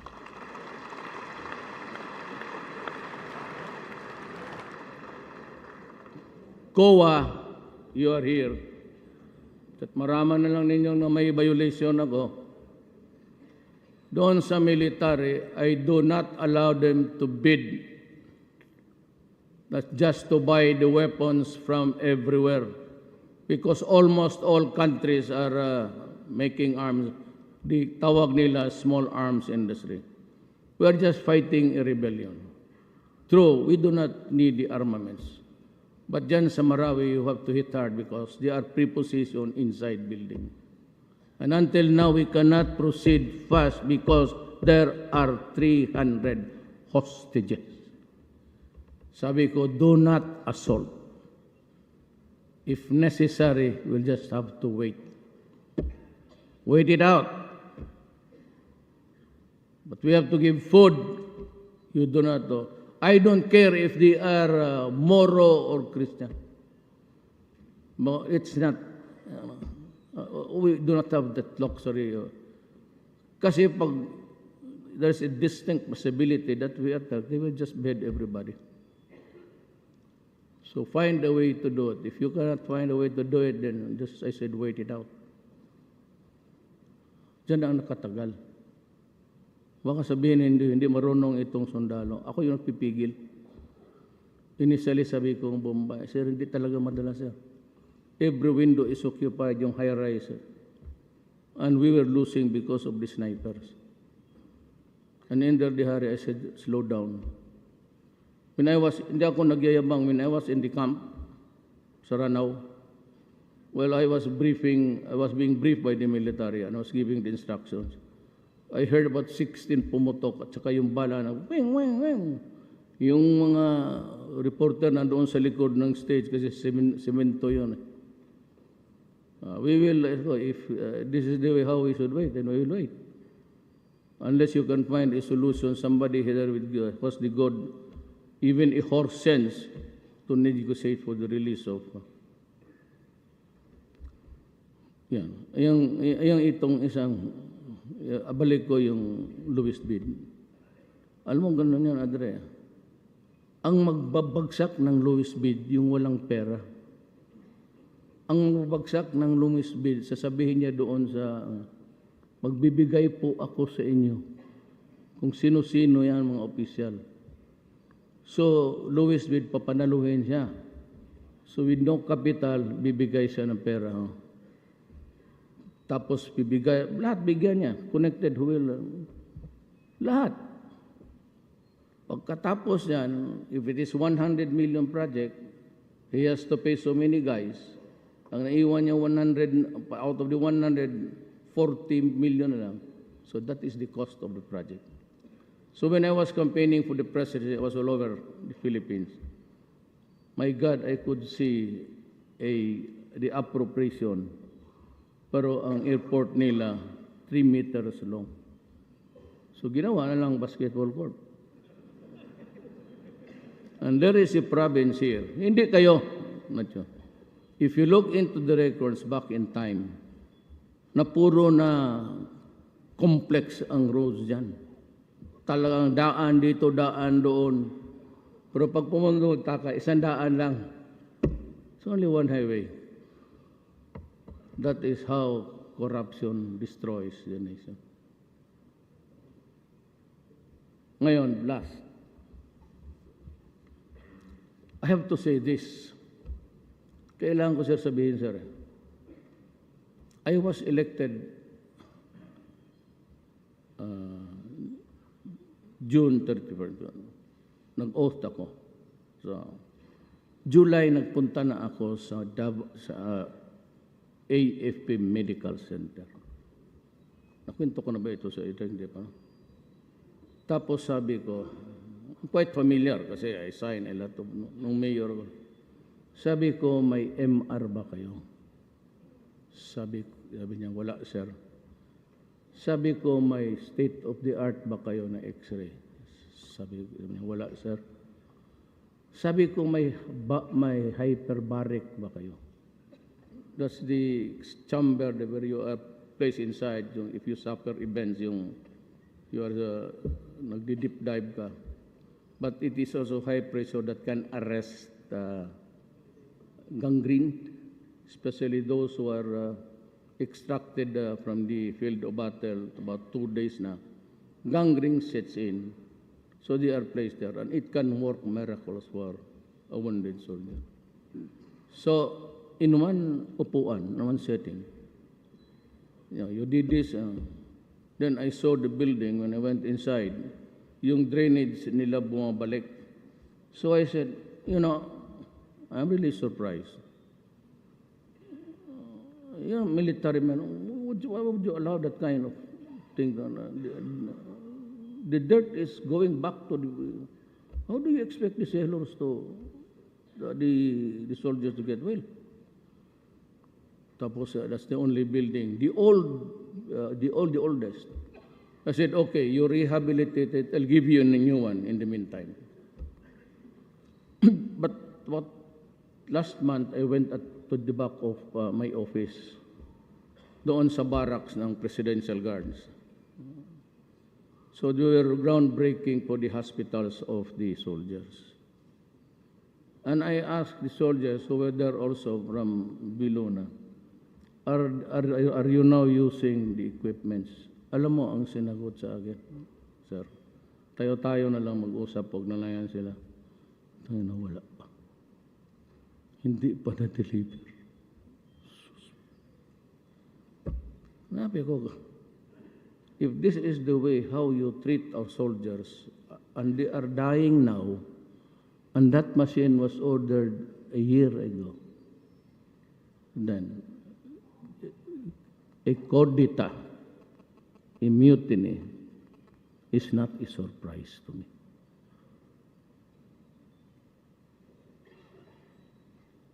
Kaya sabi ko kay Ubial, hindi niya kasalanan, it's because of the procurement. Pero ganun kahaman. Secretary Villar here, Ubial rather. Are you here, Secretary? Change the procedure because I will change you.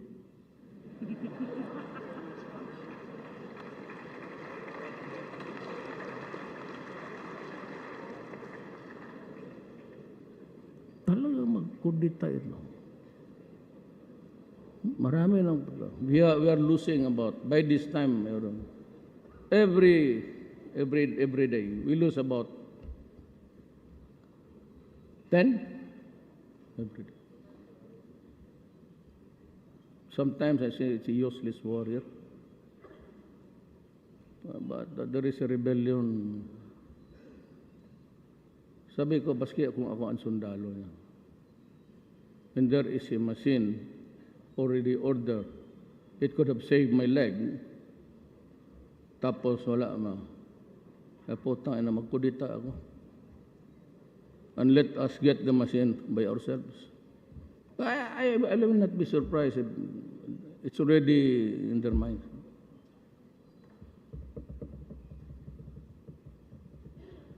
I'd only be too willing to step down.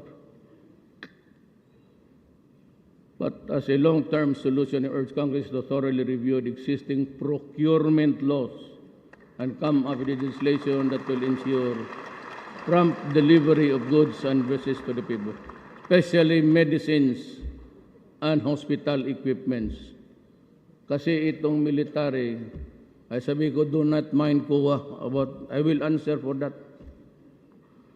Since COA is here, I limited to 3 places where the military can buy the equipments. Because I'm sure that they will work and they can kill the enemies and make even our forces stronger or in parity with what they have on the other side. Itong armas, sabi ko, huwag mong sundin yan. I will explain to COA why. Huwag mo akong pababilihin dyan sa mga lugar ng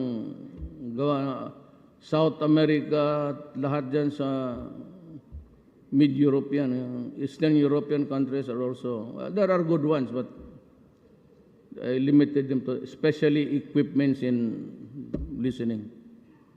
Kasi kung magbili ka doon sa iba, nakikinig rin sila, sabay na kayo. 3 na kayo nagkaka-communicate. Tawag sa Bisaya, Brin. Our laws should support and not impede national development in a speedy and sustainable manner. In our bid to accelerate human capital development, we seek ensure lifelong opportunities by enhancing quality of and access to education and training programs. We have sustained investments in higher education and committed to the full implementation of the K-12 Basic Foundation Program. We have widened the reach of skills training and increased the number of out-of-school children and youth who have availed of the alternative learning system. To ensure that Filipinos are given equitable access to quality and affordable health services, we expanded health insurance coverage and benefits. The destitute and the indigent, or those who just could not afford hospitalization, can now be provided with free services of government-operated and public hospitals as well. We have strengthened the implementation of the no-balance billing policy. Kaya mga Pilipino na kikinig sa akin ngayon, Pagpa-hospital kayo, ako ang magbayad. Total, hindi man nila ako mademanda. Pasok lang kayo doon, occupy the hospital. Sabihin mo lang, totoo.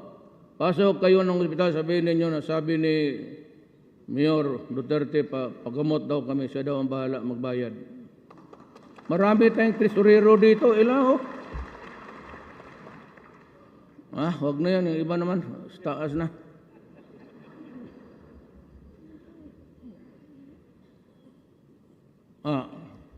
I have signed Executive Order number 26, imposing a ban on smoking in public places to mitigate its consequences. We want to minimize access to tobacco products and provide a more supportive environment for those who are attempting to quit tobacco use. Alam mo bakit? Tanamaan ako ng, di ba ito, I've been very frank with you. I have a Barrett and I have a Berger's disease caused by smoking. So, ang problema niyan, in a survey in the Philippines all over the world, why is it that the women workforce in an office and the men have acquired in equal, almost in parity in numbers, sick of cancer? It was found out because the poor girl has also to inhale your smoke. Kaya pinahang ko sa Davao. In Davao, you cannot see a person there walking with a cigarette. Foreigners, they can argue with you. Say that this is my money, not your money. So then, okay, eat your money. All I will shoot your balls at. Investing in the health sector is never a cost to be endured, but an opportunity to be explored. If we have to embrace the vision of a prosperous Philippines, we have to start putting value to our people's well-being, because the success of every Filipino's pursuit in life, liberty, and happiness directly mirrors the fulfillment of our aspiration as a Filipino. I would like to reiterate my personal and this administration commitment to fully implement the Magna Carta of Women to the Barangay level. Tapos na to. To this effect, executive government units institutionalizing gender and development program services. We're targeting to increase government spending on infrastructure from 5% of the GDP in 2017 to 7% of the GDP by 2022, amounting to a total of 8 to 9 trillion pesos, or 160 to 180 billion dollars. Infrastructure projects. We will make a few years the golden age of infrastructure in the Philippines to enhance our mobility and connectivity, and thereby spur development growth on equitable in the country. In other words, we are going to build and build.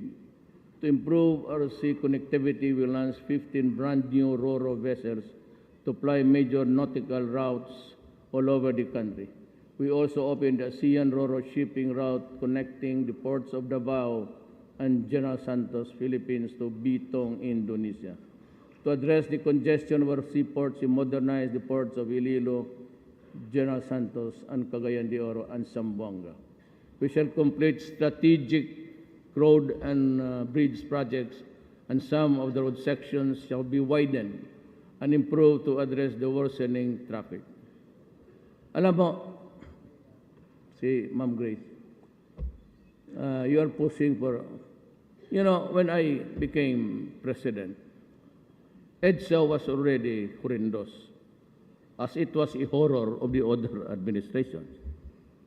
Now, I brought in Tugade because Tugade is, to me, a bright boy. He's a billionaire. He was my classmate. Ewan ko, nandito siya. He was a valedictorian in the law class. Talagang husay. But we needed money, and we tried to get your help to raise money. Ayaw naman ibigay. Hanggang ngayon, Andiyan pa yung EDSA. Okay lang. At least gumanda lahat. Mag-iwan naman tayo ng pangit. We will not make it all smooth in the Philippines. We live a little alley known as EDSA as the road to perdition. But anyway, since I could not get any funding, I traveled to China and make friends with them. And the ambassador is Ambassador Zhao. Thank you for the help. And as a matter of fact, willing. Said, if your Congress has no money, we will give you the money. And China has committed to build 2 bridges to span Pasig River, free of charge, so that you will be comfortable in crossing Pasig. Anyway, all these strategic road and transport projects shall go to naught if we cannot free our streets, which continue to be obstructed by illegally parked vehicles. Young EDSA na yan, traffic obstructions and undisciplined drivers who stop in the middle of the road and unsanctioned barriers in some areas. I am directing the MMDA and the LGUs of Metro Manila as well as the LGUs of Metro Manila, Metro Cebu, and all other regional centers to ensure the flow of traffic and immediately clear our roads and thoroughfares of all unnecessary obstruction, including vehicles parked on the streets barriers. Sanctioned by government and penalize all traffic obstructions regardless of stature. Well, sometimes hindi mo mano dyan because the police, it's a cabinet member. Pero me, I have not authorized my cabinet member to utilize the low plate. So it's not for us to. You just use an ordinary plate. Para walang masabi yung tao. And I do not want you parking there when there's no parking. Please, we move. Airports, we are building new airports. We might get some money also from China, and we'll have new airports in the coming days. And we are now accelerating the implementation of the communications, navigation, surveillance, and air traffic management system projects, which will result in the on-time arrivals and departures, better manage air traffic, reduce flight operational costs, and safer and more convenient travel experience. Revenues are the lifeblood of government, which enables us to provide for the people's needs. Last May 31st, 2017, we achieved the first steps towards more equitable taxes to fund better services for the people. I commend the House of Representatives for heeding my urgent certification to the tax reform by passing the first of the 5 packages of the Comprehensive Tax Reform Program with an overwhelming 246 votes representing almost 9% of the Filipino people. The fate of the tax reform is now in the hands of the Senate. Ano bang gusto ninyong gawin? Magluhod ako niyan? Well, really, I leave it up to you. We're all Filipinos. If you think that's a waste, fine. If you think it's not good, it's okay with me. I can survive. Next. I call on the Senate to support my tax reform in full and to pass it without haste. Ayaw mo nagpakpak. Wala. Pati si ano, wala. They are not clapping, so maybe si Angara ayaw rin mag-clap. Bantay ka lang sa eleksyon, tignan mo. These reforms are designed to be pro-poor, especially when the people understand how the revenues will be spent. The passage of the tax reform law is needed to fund the proposed 218 budget, which I am submitting here and today. The poor and the vulnerable are at the heart of my tax reform. Your support will ensure that the benefits of the tax reform can be felt immediately by them. In the meantime, the Department of Finance and the Bureau of Internal Revenue are strengthening and running after tax evaders. I have directed the Department of Finance and the BIR to accept Mighty Corporation's offer of 25 billion to settle its tax liabilities. After the settlement, Mighty will no longer engage in tobacco business. This will be the biggest tax settlement on record. It will produce a windfall for government, which is significant since we have to face the unexpected costs of rebuilding Marawi and Ormoc. The acceptance of the tax settlement offer does not preclude other criminal charges against the company that the BIR may decide to file. The settlement will allow government to avoid a long battle that, as we saw in the previous years, could take years to resolve. Let this be a lesson to others. This administration will spare no one found cheating the government of its due. We view information and communications technology, or ICT, as an effective medium to implement positive and meaningful changes in our society. To this end, my cabinet approved the National Broadband Plan of 2017 to begin to bringing affordable internet access to every community and improving broadband connectivity in the country. We have installed free Wi-Fi internet in almost 400 public places around the country. We hope that the public will use to access important information and services. The National Government Portal, which we launched recently, will allow faster and easier delivery of public services and reduce the number of visits of the public for government transactions. The Digital Terrestrial Television Broadcasting Migration Plan has also been launched. The switch to digital from analog transmission will not only give a better TV viewing experience, but also provide effective, reliable information to Filipinos in times of calamities.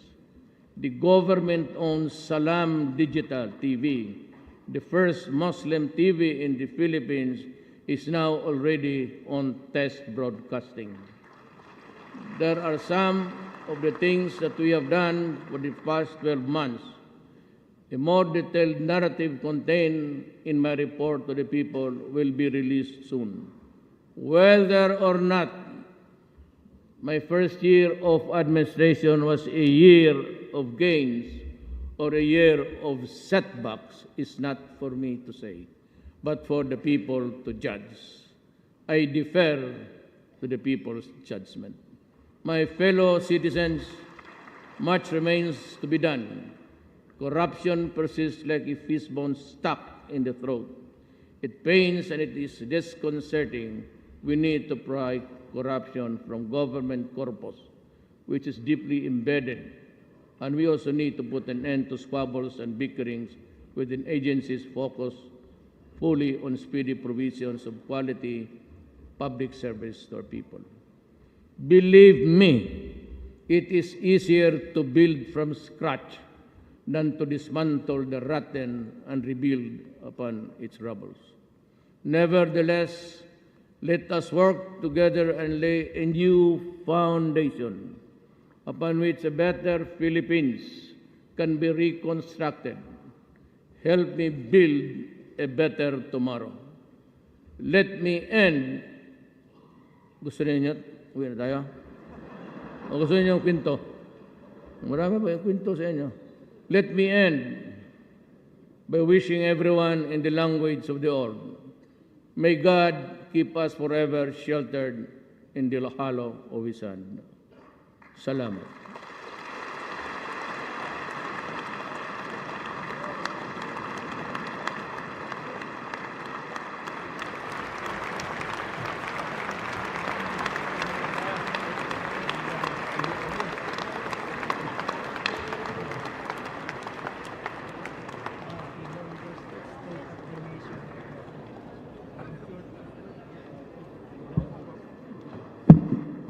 On the part of the Senate, the joint session is adjourned. On the part of the House of Representatives, the joint session is adjourned. Thank you, sir. Galing.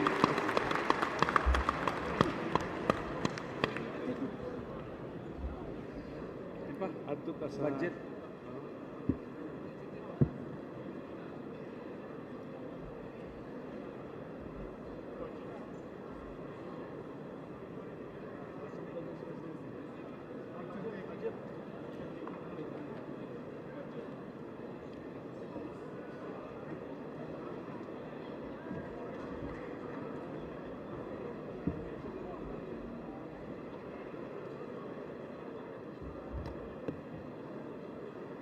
Mr. Senate President, Mr. Speaker, members of the House of Representatives and the Senate, I respectfully endorse and hand to both the Senate and the House of Representatives the budget for the year 2018.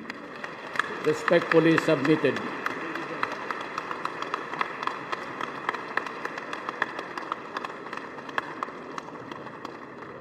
Good. Galing. Early. Asamta. Kasama na doon si Presidente. Ikaw. Bato ko nga to sa demonstrators. Wala na po. At to kasi, hindi ka naman po kayo din sa back sa room. For, Punta ko doon sa diretso ka na. mga bugiro na puta. Tuwan talaga. Saan tayo? Diyan tayo.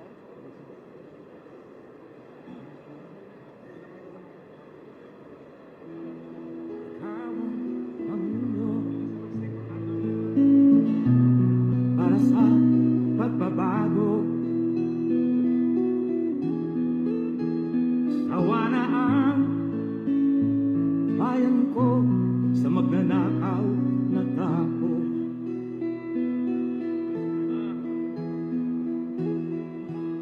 Madilim na kahapon, ikaw ang mag-aahon. Sa piling mo, di ko mawawala ang korupsyon.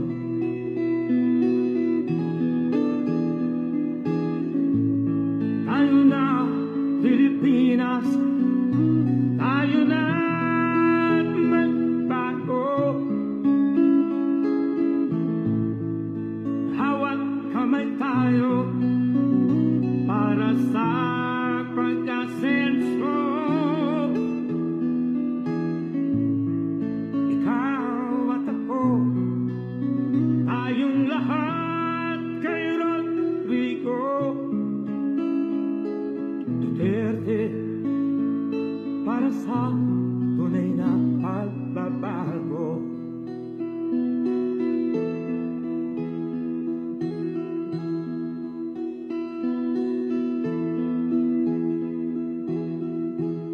Masdan mo ang paligid, talamak mga krimen,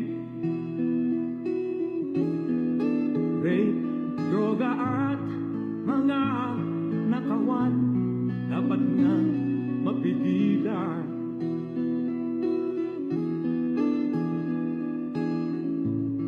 Tayo na, Pilipinas, tayo na magbago.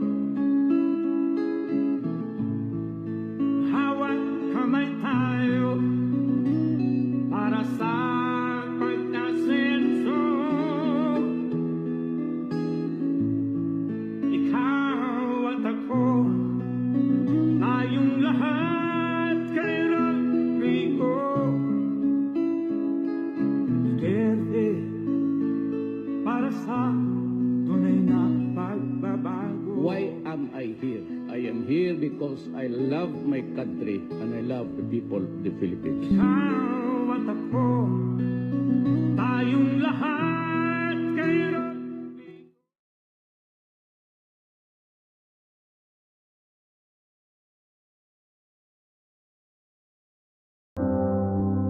Ang perlas ng Pilipinas.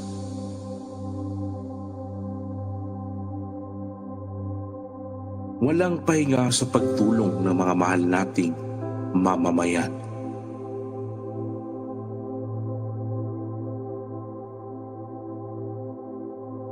Siya lang ang nag-ikot sa buong Pilipinas para iparamdam ang totoong pagmamahal ng bayan.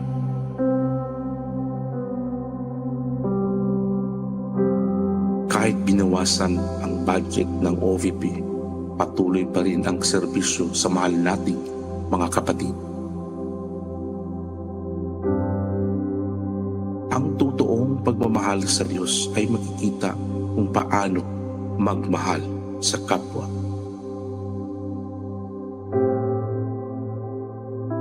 Ang totoong serbisyo ay hindi dapat ipagmamayabang, kundi ito'y iparamdam.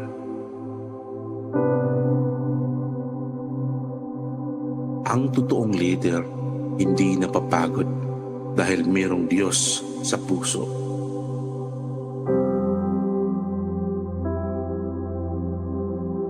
Inday Sara, maraming salamat po.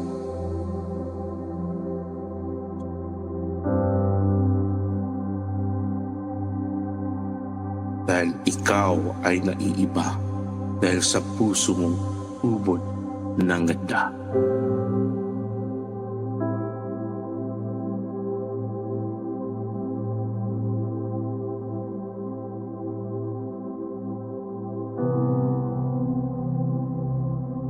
Greet ko sa imo, Ma'am Inday Sara, na happy birthday. Ug salamat yun kayo sa ibong hatag sa amo diri na building. Nga di namin mainitan, nga nanami suga, pinmaninti. Ug daghang kayong salamat sa imo ha. Ug manghinaot ko, nga makaya nimo ang imong mga problema karon nga ning abot sa imong pagka Vice President, pero kaya nimo na, kaya jud nimo na. Gusto na ko i-greet ang ato ang Vice President, Ma'am Sara. Wish you all the best. I hope na mas mulambot pag yun ang Pilipinas. I love you. Napaka-special na araw. Birthday ng ating pinakamamahal na Vice President. Gusto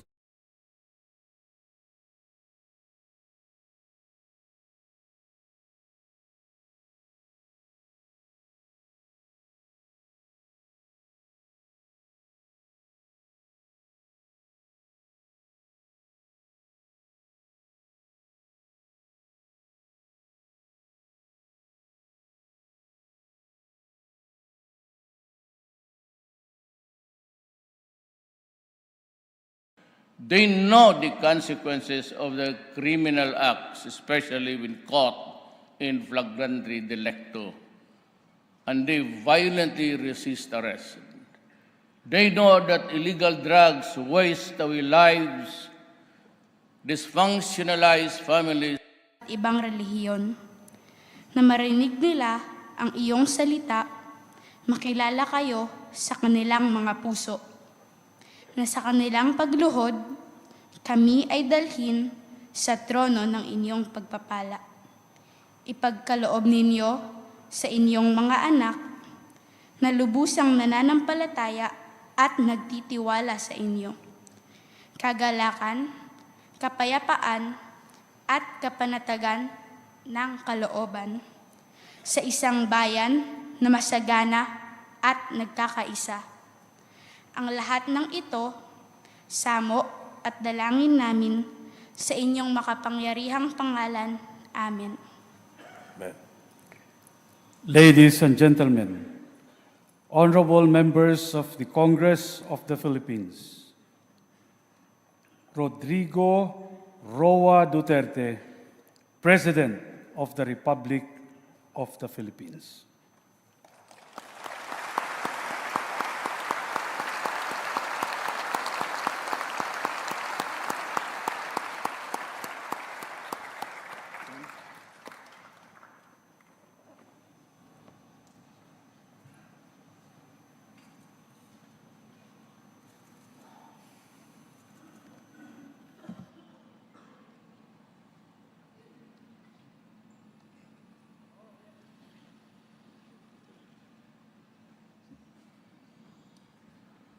Kindly.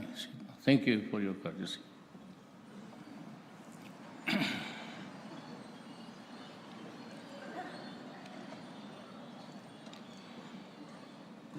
Senate President Vicente Soto III, the members of the Senate, House Speaker Pantaleon Alvarez, and the members of the House of Representatives, Vice President Maria Leonor Robredo, former Presidents Fidel V. Ramos, Joseph Hercito Estrada, and Gloria Macapagal Arroyo, His Excellency Gabriel Cacha, and the esteemed members of the Diplomatic Corps, Executive Secretary Salvador Medaldia, and the members of the Cabinet, Acting Chief Justice Antonio Carpio, and the Justices of the Supreme Court, my fellow workers in government, mga kababayan. About 2 years ago, I solemnly took my oath as a worker of the national government. I was inspired to institute real changes for the greater good of the Filipino people. As I was greatly overwhelmed then by the daunting challenges that lay ahead. 2 years later, my solid commitment to directly and decisively address our nation's collective challenges remains. It has not wavered. In truth, it has even gotten stronger through adversity and the desire to give the people the most we can within my term in this government. Let me begin by putting it bluntly. The war against illegal drugs is far from over. Where before the war resulted in the seizure of illegal drugs worth millions of pesos, today they run billions in peso value. I can only shudder at the harm that those drugs could have caused had they reached the streets of every province, city, municipality, barangay, and community throughout the country. That is why the illegal drugs war will not be sidelined. Instead, it will be as relentless and chilling, if you will, as on the day it began. These drug dealers know fully well that their business is against the law. They know the consequences of their criminal acts, especially when caught in flagrante delicto, and they violently resist arrest.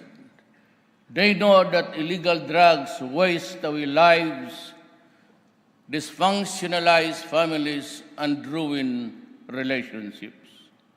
They know that once hooked, addicts will die slowly, slow deaths, and yet they persist in doing what they do, oblivious to the terrible harm that they cause to the people and communities. And when illegal drugs operations turn nasty and bloody, advocates of human rights lash at and pillory our law enforcers and this administration to no end. Sadly, I have yet to hear, really, howls of protest from the human rights advocates and church leaders against drug lordism, drug dealing, and drug pushing as forceful and vociferous as the ones directed against the alleged errant enforcers in the fight against these social scourge. If you think that I can be dissuaded from continuing this fight because of our demonstrations, your protests, which I find the way misdirected, then you got it all wrong. Your concern is human rights. Mine is human lives.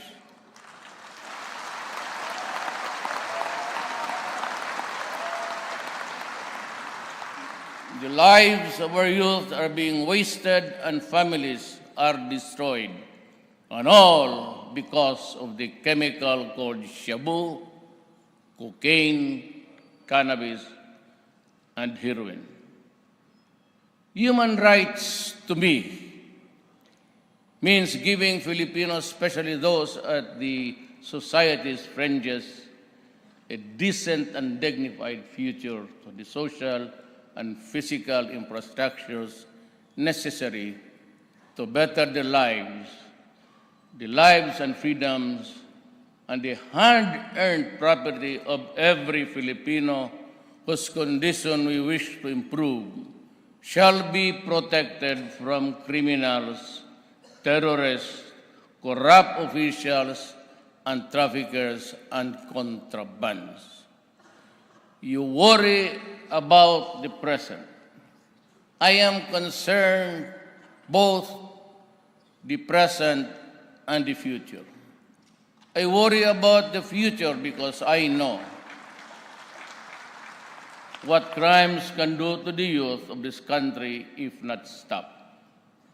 Crimes can make human cesspools of succeeding generation. I will not allow it to happen. Not during my term. Time and again, I have stressed that corruption must stop. Corruption is like a leech that it bleeds the government of funds, program, infrastructure, and social development projects. It saps the morale of dedicated and honest government workers, and corruption destroys those who succumb to its temptation, and eventually it is the innocent who will suffer and bear its horrible consequences. The love of money is corrosive, and sadly, the desire to make the easy kind of being imaginative and manipulative corrupts absolutely. Stolen wealth does not make the thief respectable. Neither will the trappings of wealth mask or cap the stink that thievery exudes. One day, justice will catch up with those who steal government funds. And when the day comes, it will be the public who will have its retribution. While we run after those who steal the people's money, we are also enhancing the government's delivery of frontline services. I thank Congress for the swift passage of the ease of doing business, which is significant. Fight against corruption and improving service of delivery. We need to sustain our momentum, and I hereby direct all government units, makinig sana kayo, and government agencies to faithfully implement this law and simplify the process. Hinihingi ko yan sa lahat na sa gobyerno under my control and supervision. Huwag ho kayong magkamali. I particularly call the attention of the agencies with the number of red tape-related reports from the public. Make your services truly customer-friendly. Our people deserve efficient, effective, and responsive government services. They deserve nothing less. Kayo lang ayaw eh. Gusto ng tao, kayong yung binabayaran, make your living from the pockets of the people, and you have a lousy and corrupt bureaucracy. I have friends and political supporters whom I appointed to public office and then dismissed or caused to resign. I need not mention their names or recount the circumstances surrounding the removal or resignation. Media has more than amply reported that. I value friendship. Make no mistake about it, but it has its limits. This is a lonely place I am hemmed in. Do not make it lonelier by forcing me to end our friendship because you gave me the reason to end it. It pains me to no end the loss of friendships, and that is why I appeal to you to help me in my cause so that our friendship will endure. For as long as I can remember, the bulk of the income generated in Mindanao used to be remitted to what we in Mindanao refer as the Imperial Manila, to fund national projects primarily in the Metro Manila area, leaving a pittance to Mindanao as its share thereof. Mindanao was dubbed as the land of promise, and Mindanaoans say in derision that is so because what it got from government through the years were promises, promises, and more promises. We aim to rectify that derisive observation, and as a matter of fact, we are now in the process of fulfilling that promise through significant increases in the budget for Mindanao. At the end of my term, I hope to see the promise of Mindanao fulfilled, or at least at the very least, approaching fulfillment. Be that as it may, Mindanao pauses at the crossroads of history. One road leads to harmony and peace. The other to war and human suffering. Despite all that has been said or against the Bangsamoro Organic Law by all sectoral groups, I make this solemn commitment that this administration will never deny our Muslim brothers and sisters the basic legal tools to chart their own destiny within the constitutional framework of our country. When the approved version is transmitted and received by my office, the law has been passed actually, and I intend to give me 48 hours to sign it and ratify the law.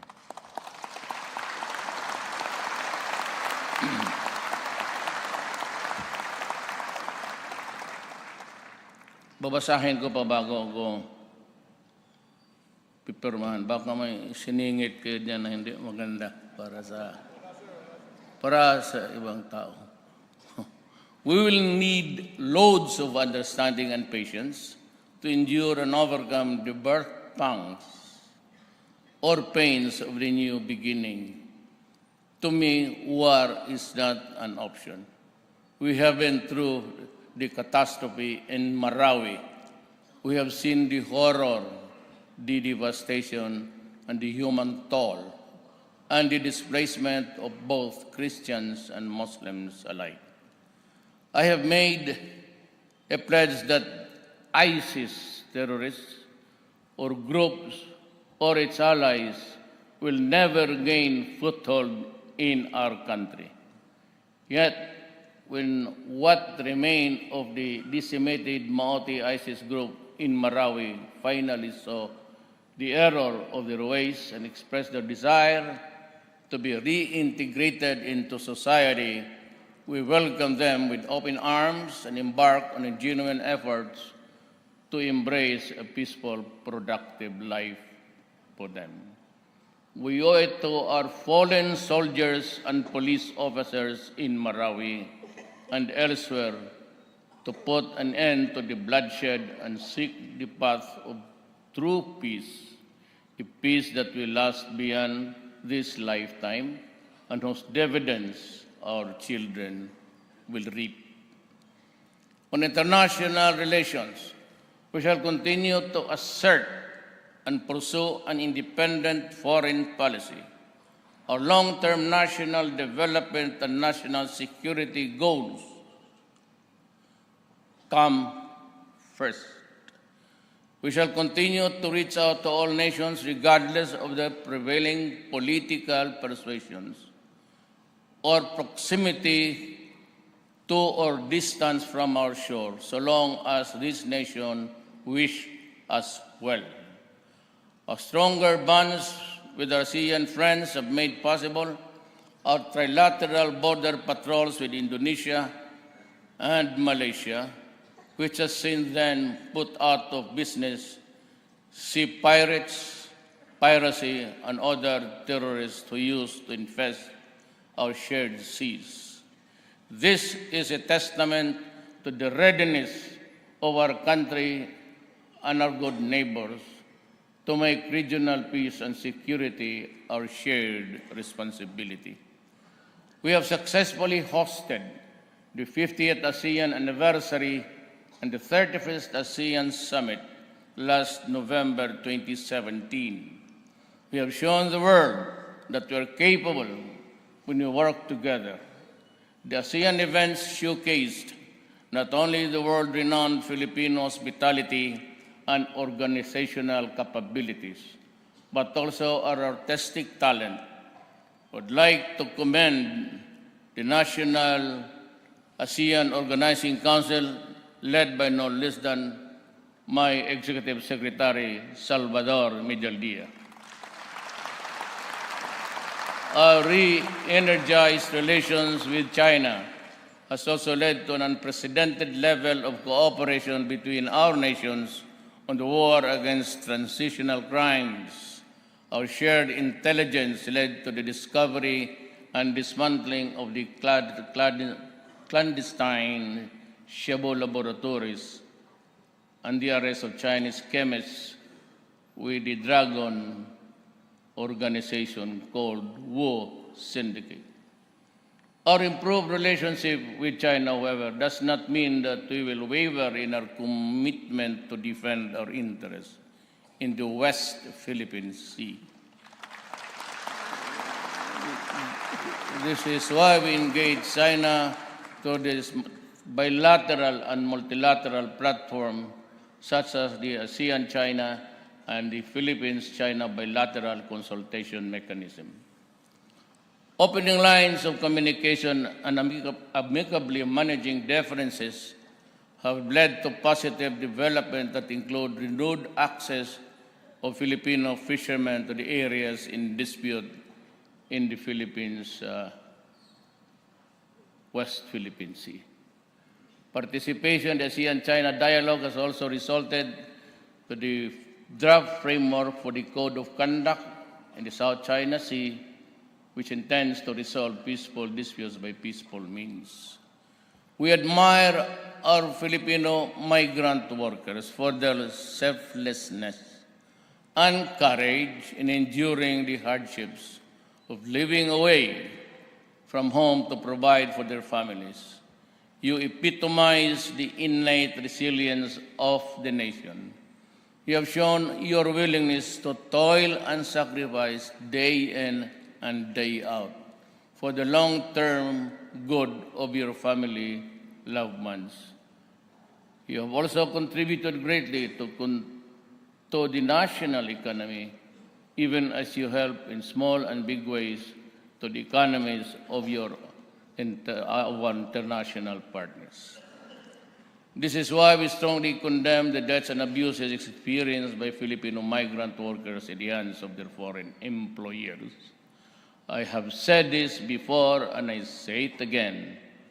I am a worker of government, and it is my vow to make sure that your well-being remains our foremost foreign policy concern. It is for this reason that we are continuing to work with the host nations to ensure the welfare of our countrymen. I appeal to all host governments to help us as true and dependable partners in this endeavor. I have always believed that no matter how well-intentioned a leader is, no matter how well-conceived may be his mission, if he lacks the political will to do what needs to be done, they can only end up a failure and a hopeless dreamer. As a worker of government, I promise to do whatever it would take to give all Filipinos a comfortable life, fighting powerful interests and making sacrifices. My obligation is to promote and uphold the greatest good for the greatest number.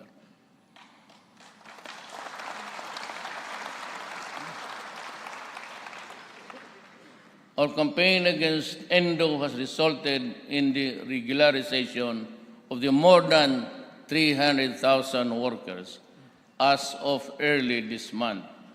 On May 1 of this year, I signed Executive Order 51, which sought to protect the workers' right to security of tenure.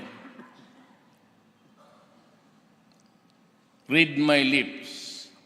I understand that this does not satisfy all sectors. I share their sentiment. I truly do.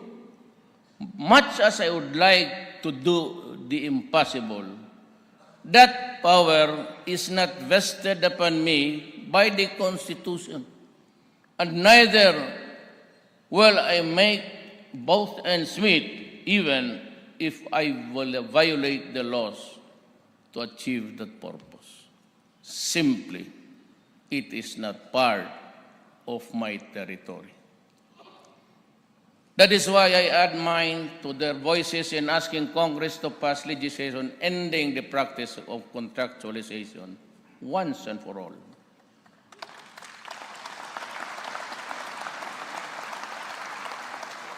Our farmers, especially our coconut farmers, form a significant part of the basic sectors of society. It is from the toil of their hands that we put food on the table. It is my hope that we finally see this through. I urge you, Congress, to convene the bilateral conference committee and pass at the soonest possible time the bill establishing the Coconut Farmers Trust Fund. I pray that you will do it. My administration remains firm in its resolve to ensure that the country's telecommunication services are reliable, inexpensive, and secure.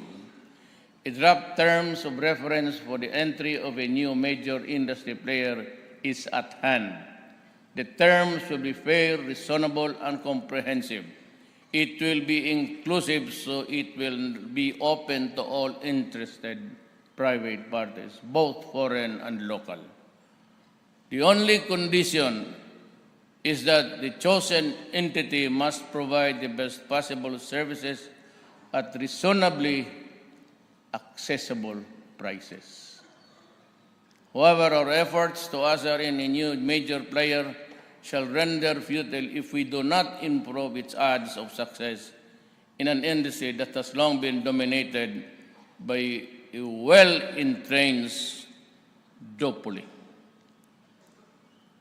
We shall therefore lower interconnection rates between all industry players, not only to lessen the cost to the customers, as it will also lower the cost of incoming players to access existing networks.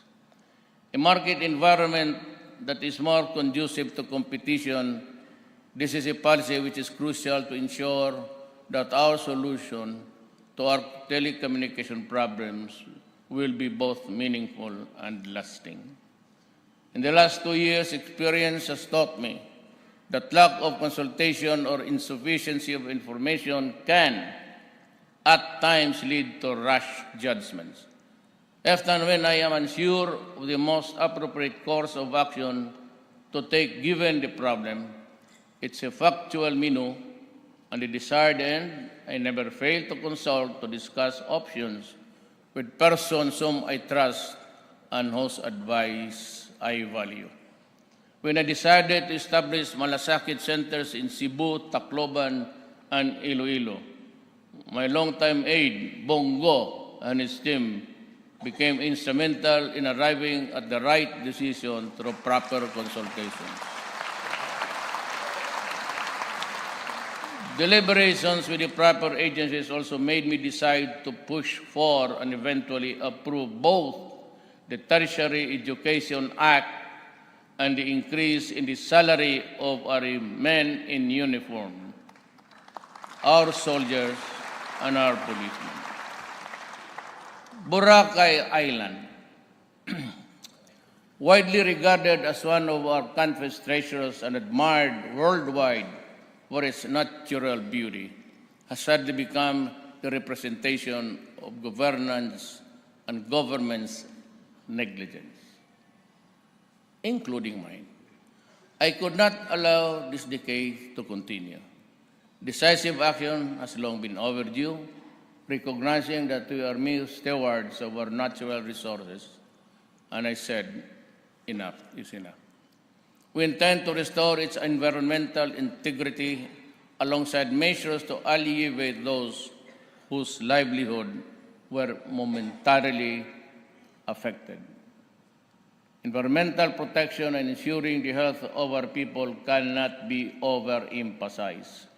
Thus, our actions in Boracay mark the beginning of a new national effort. This is just for the other tourist destinations needing urgent rehabilitation and enforcement of environmental and other laws shall soon follow. I urge local government units to proactively enforce our laws and not wait for us to swoop down on your areas just to do your duty and work.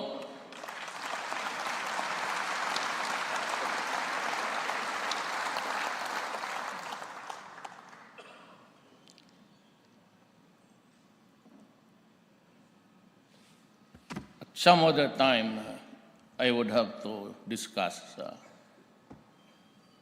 local government units.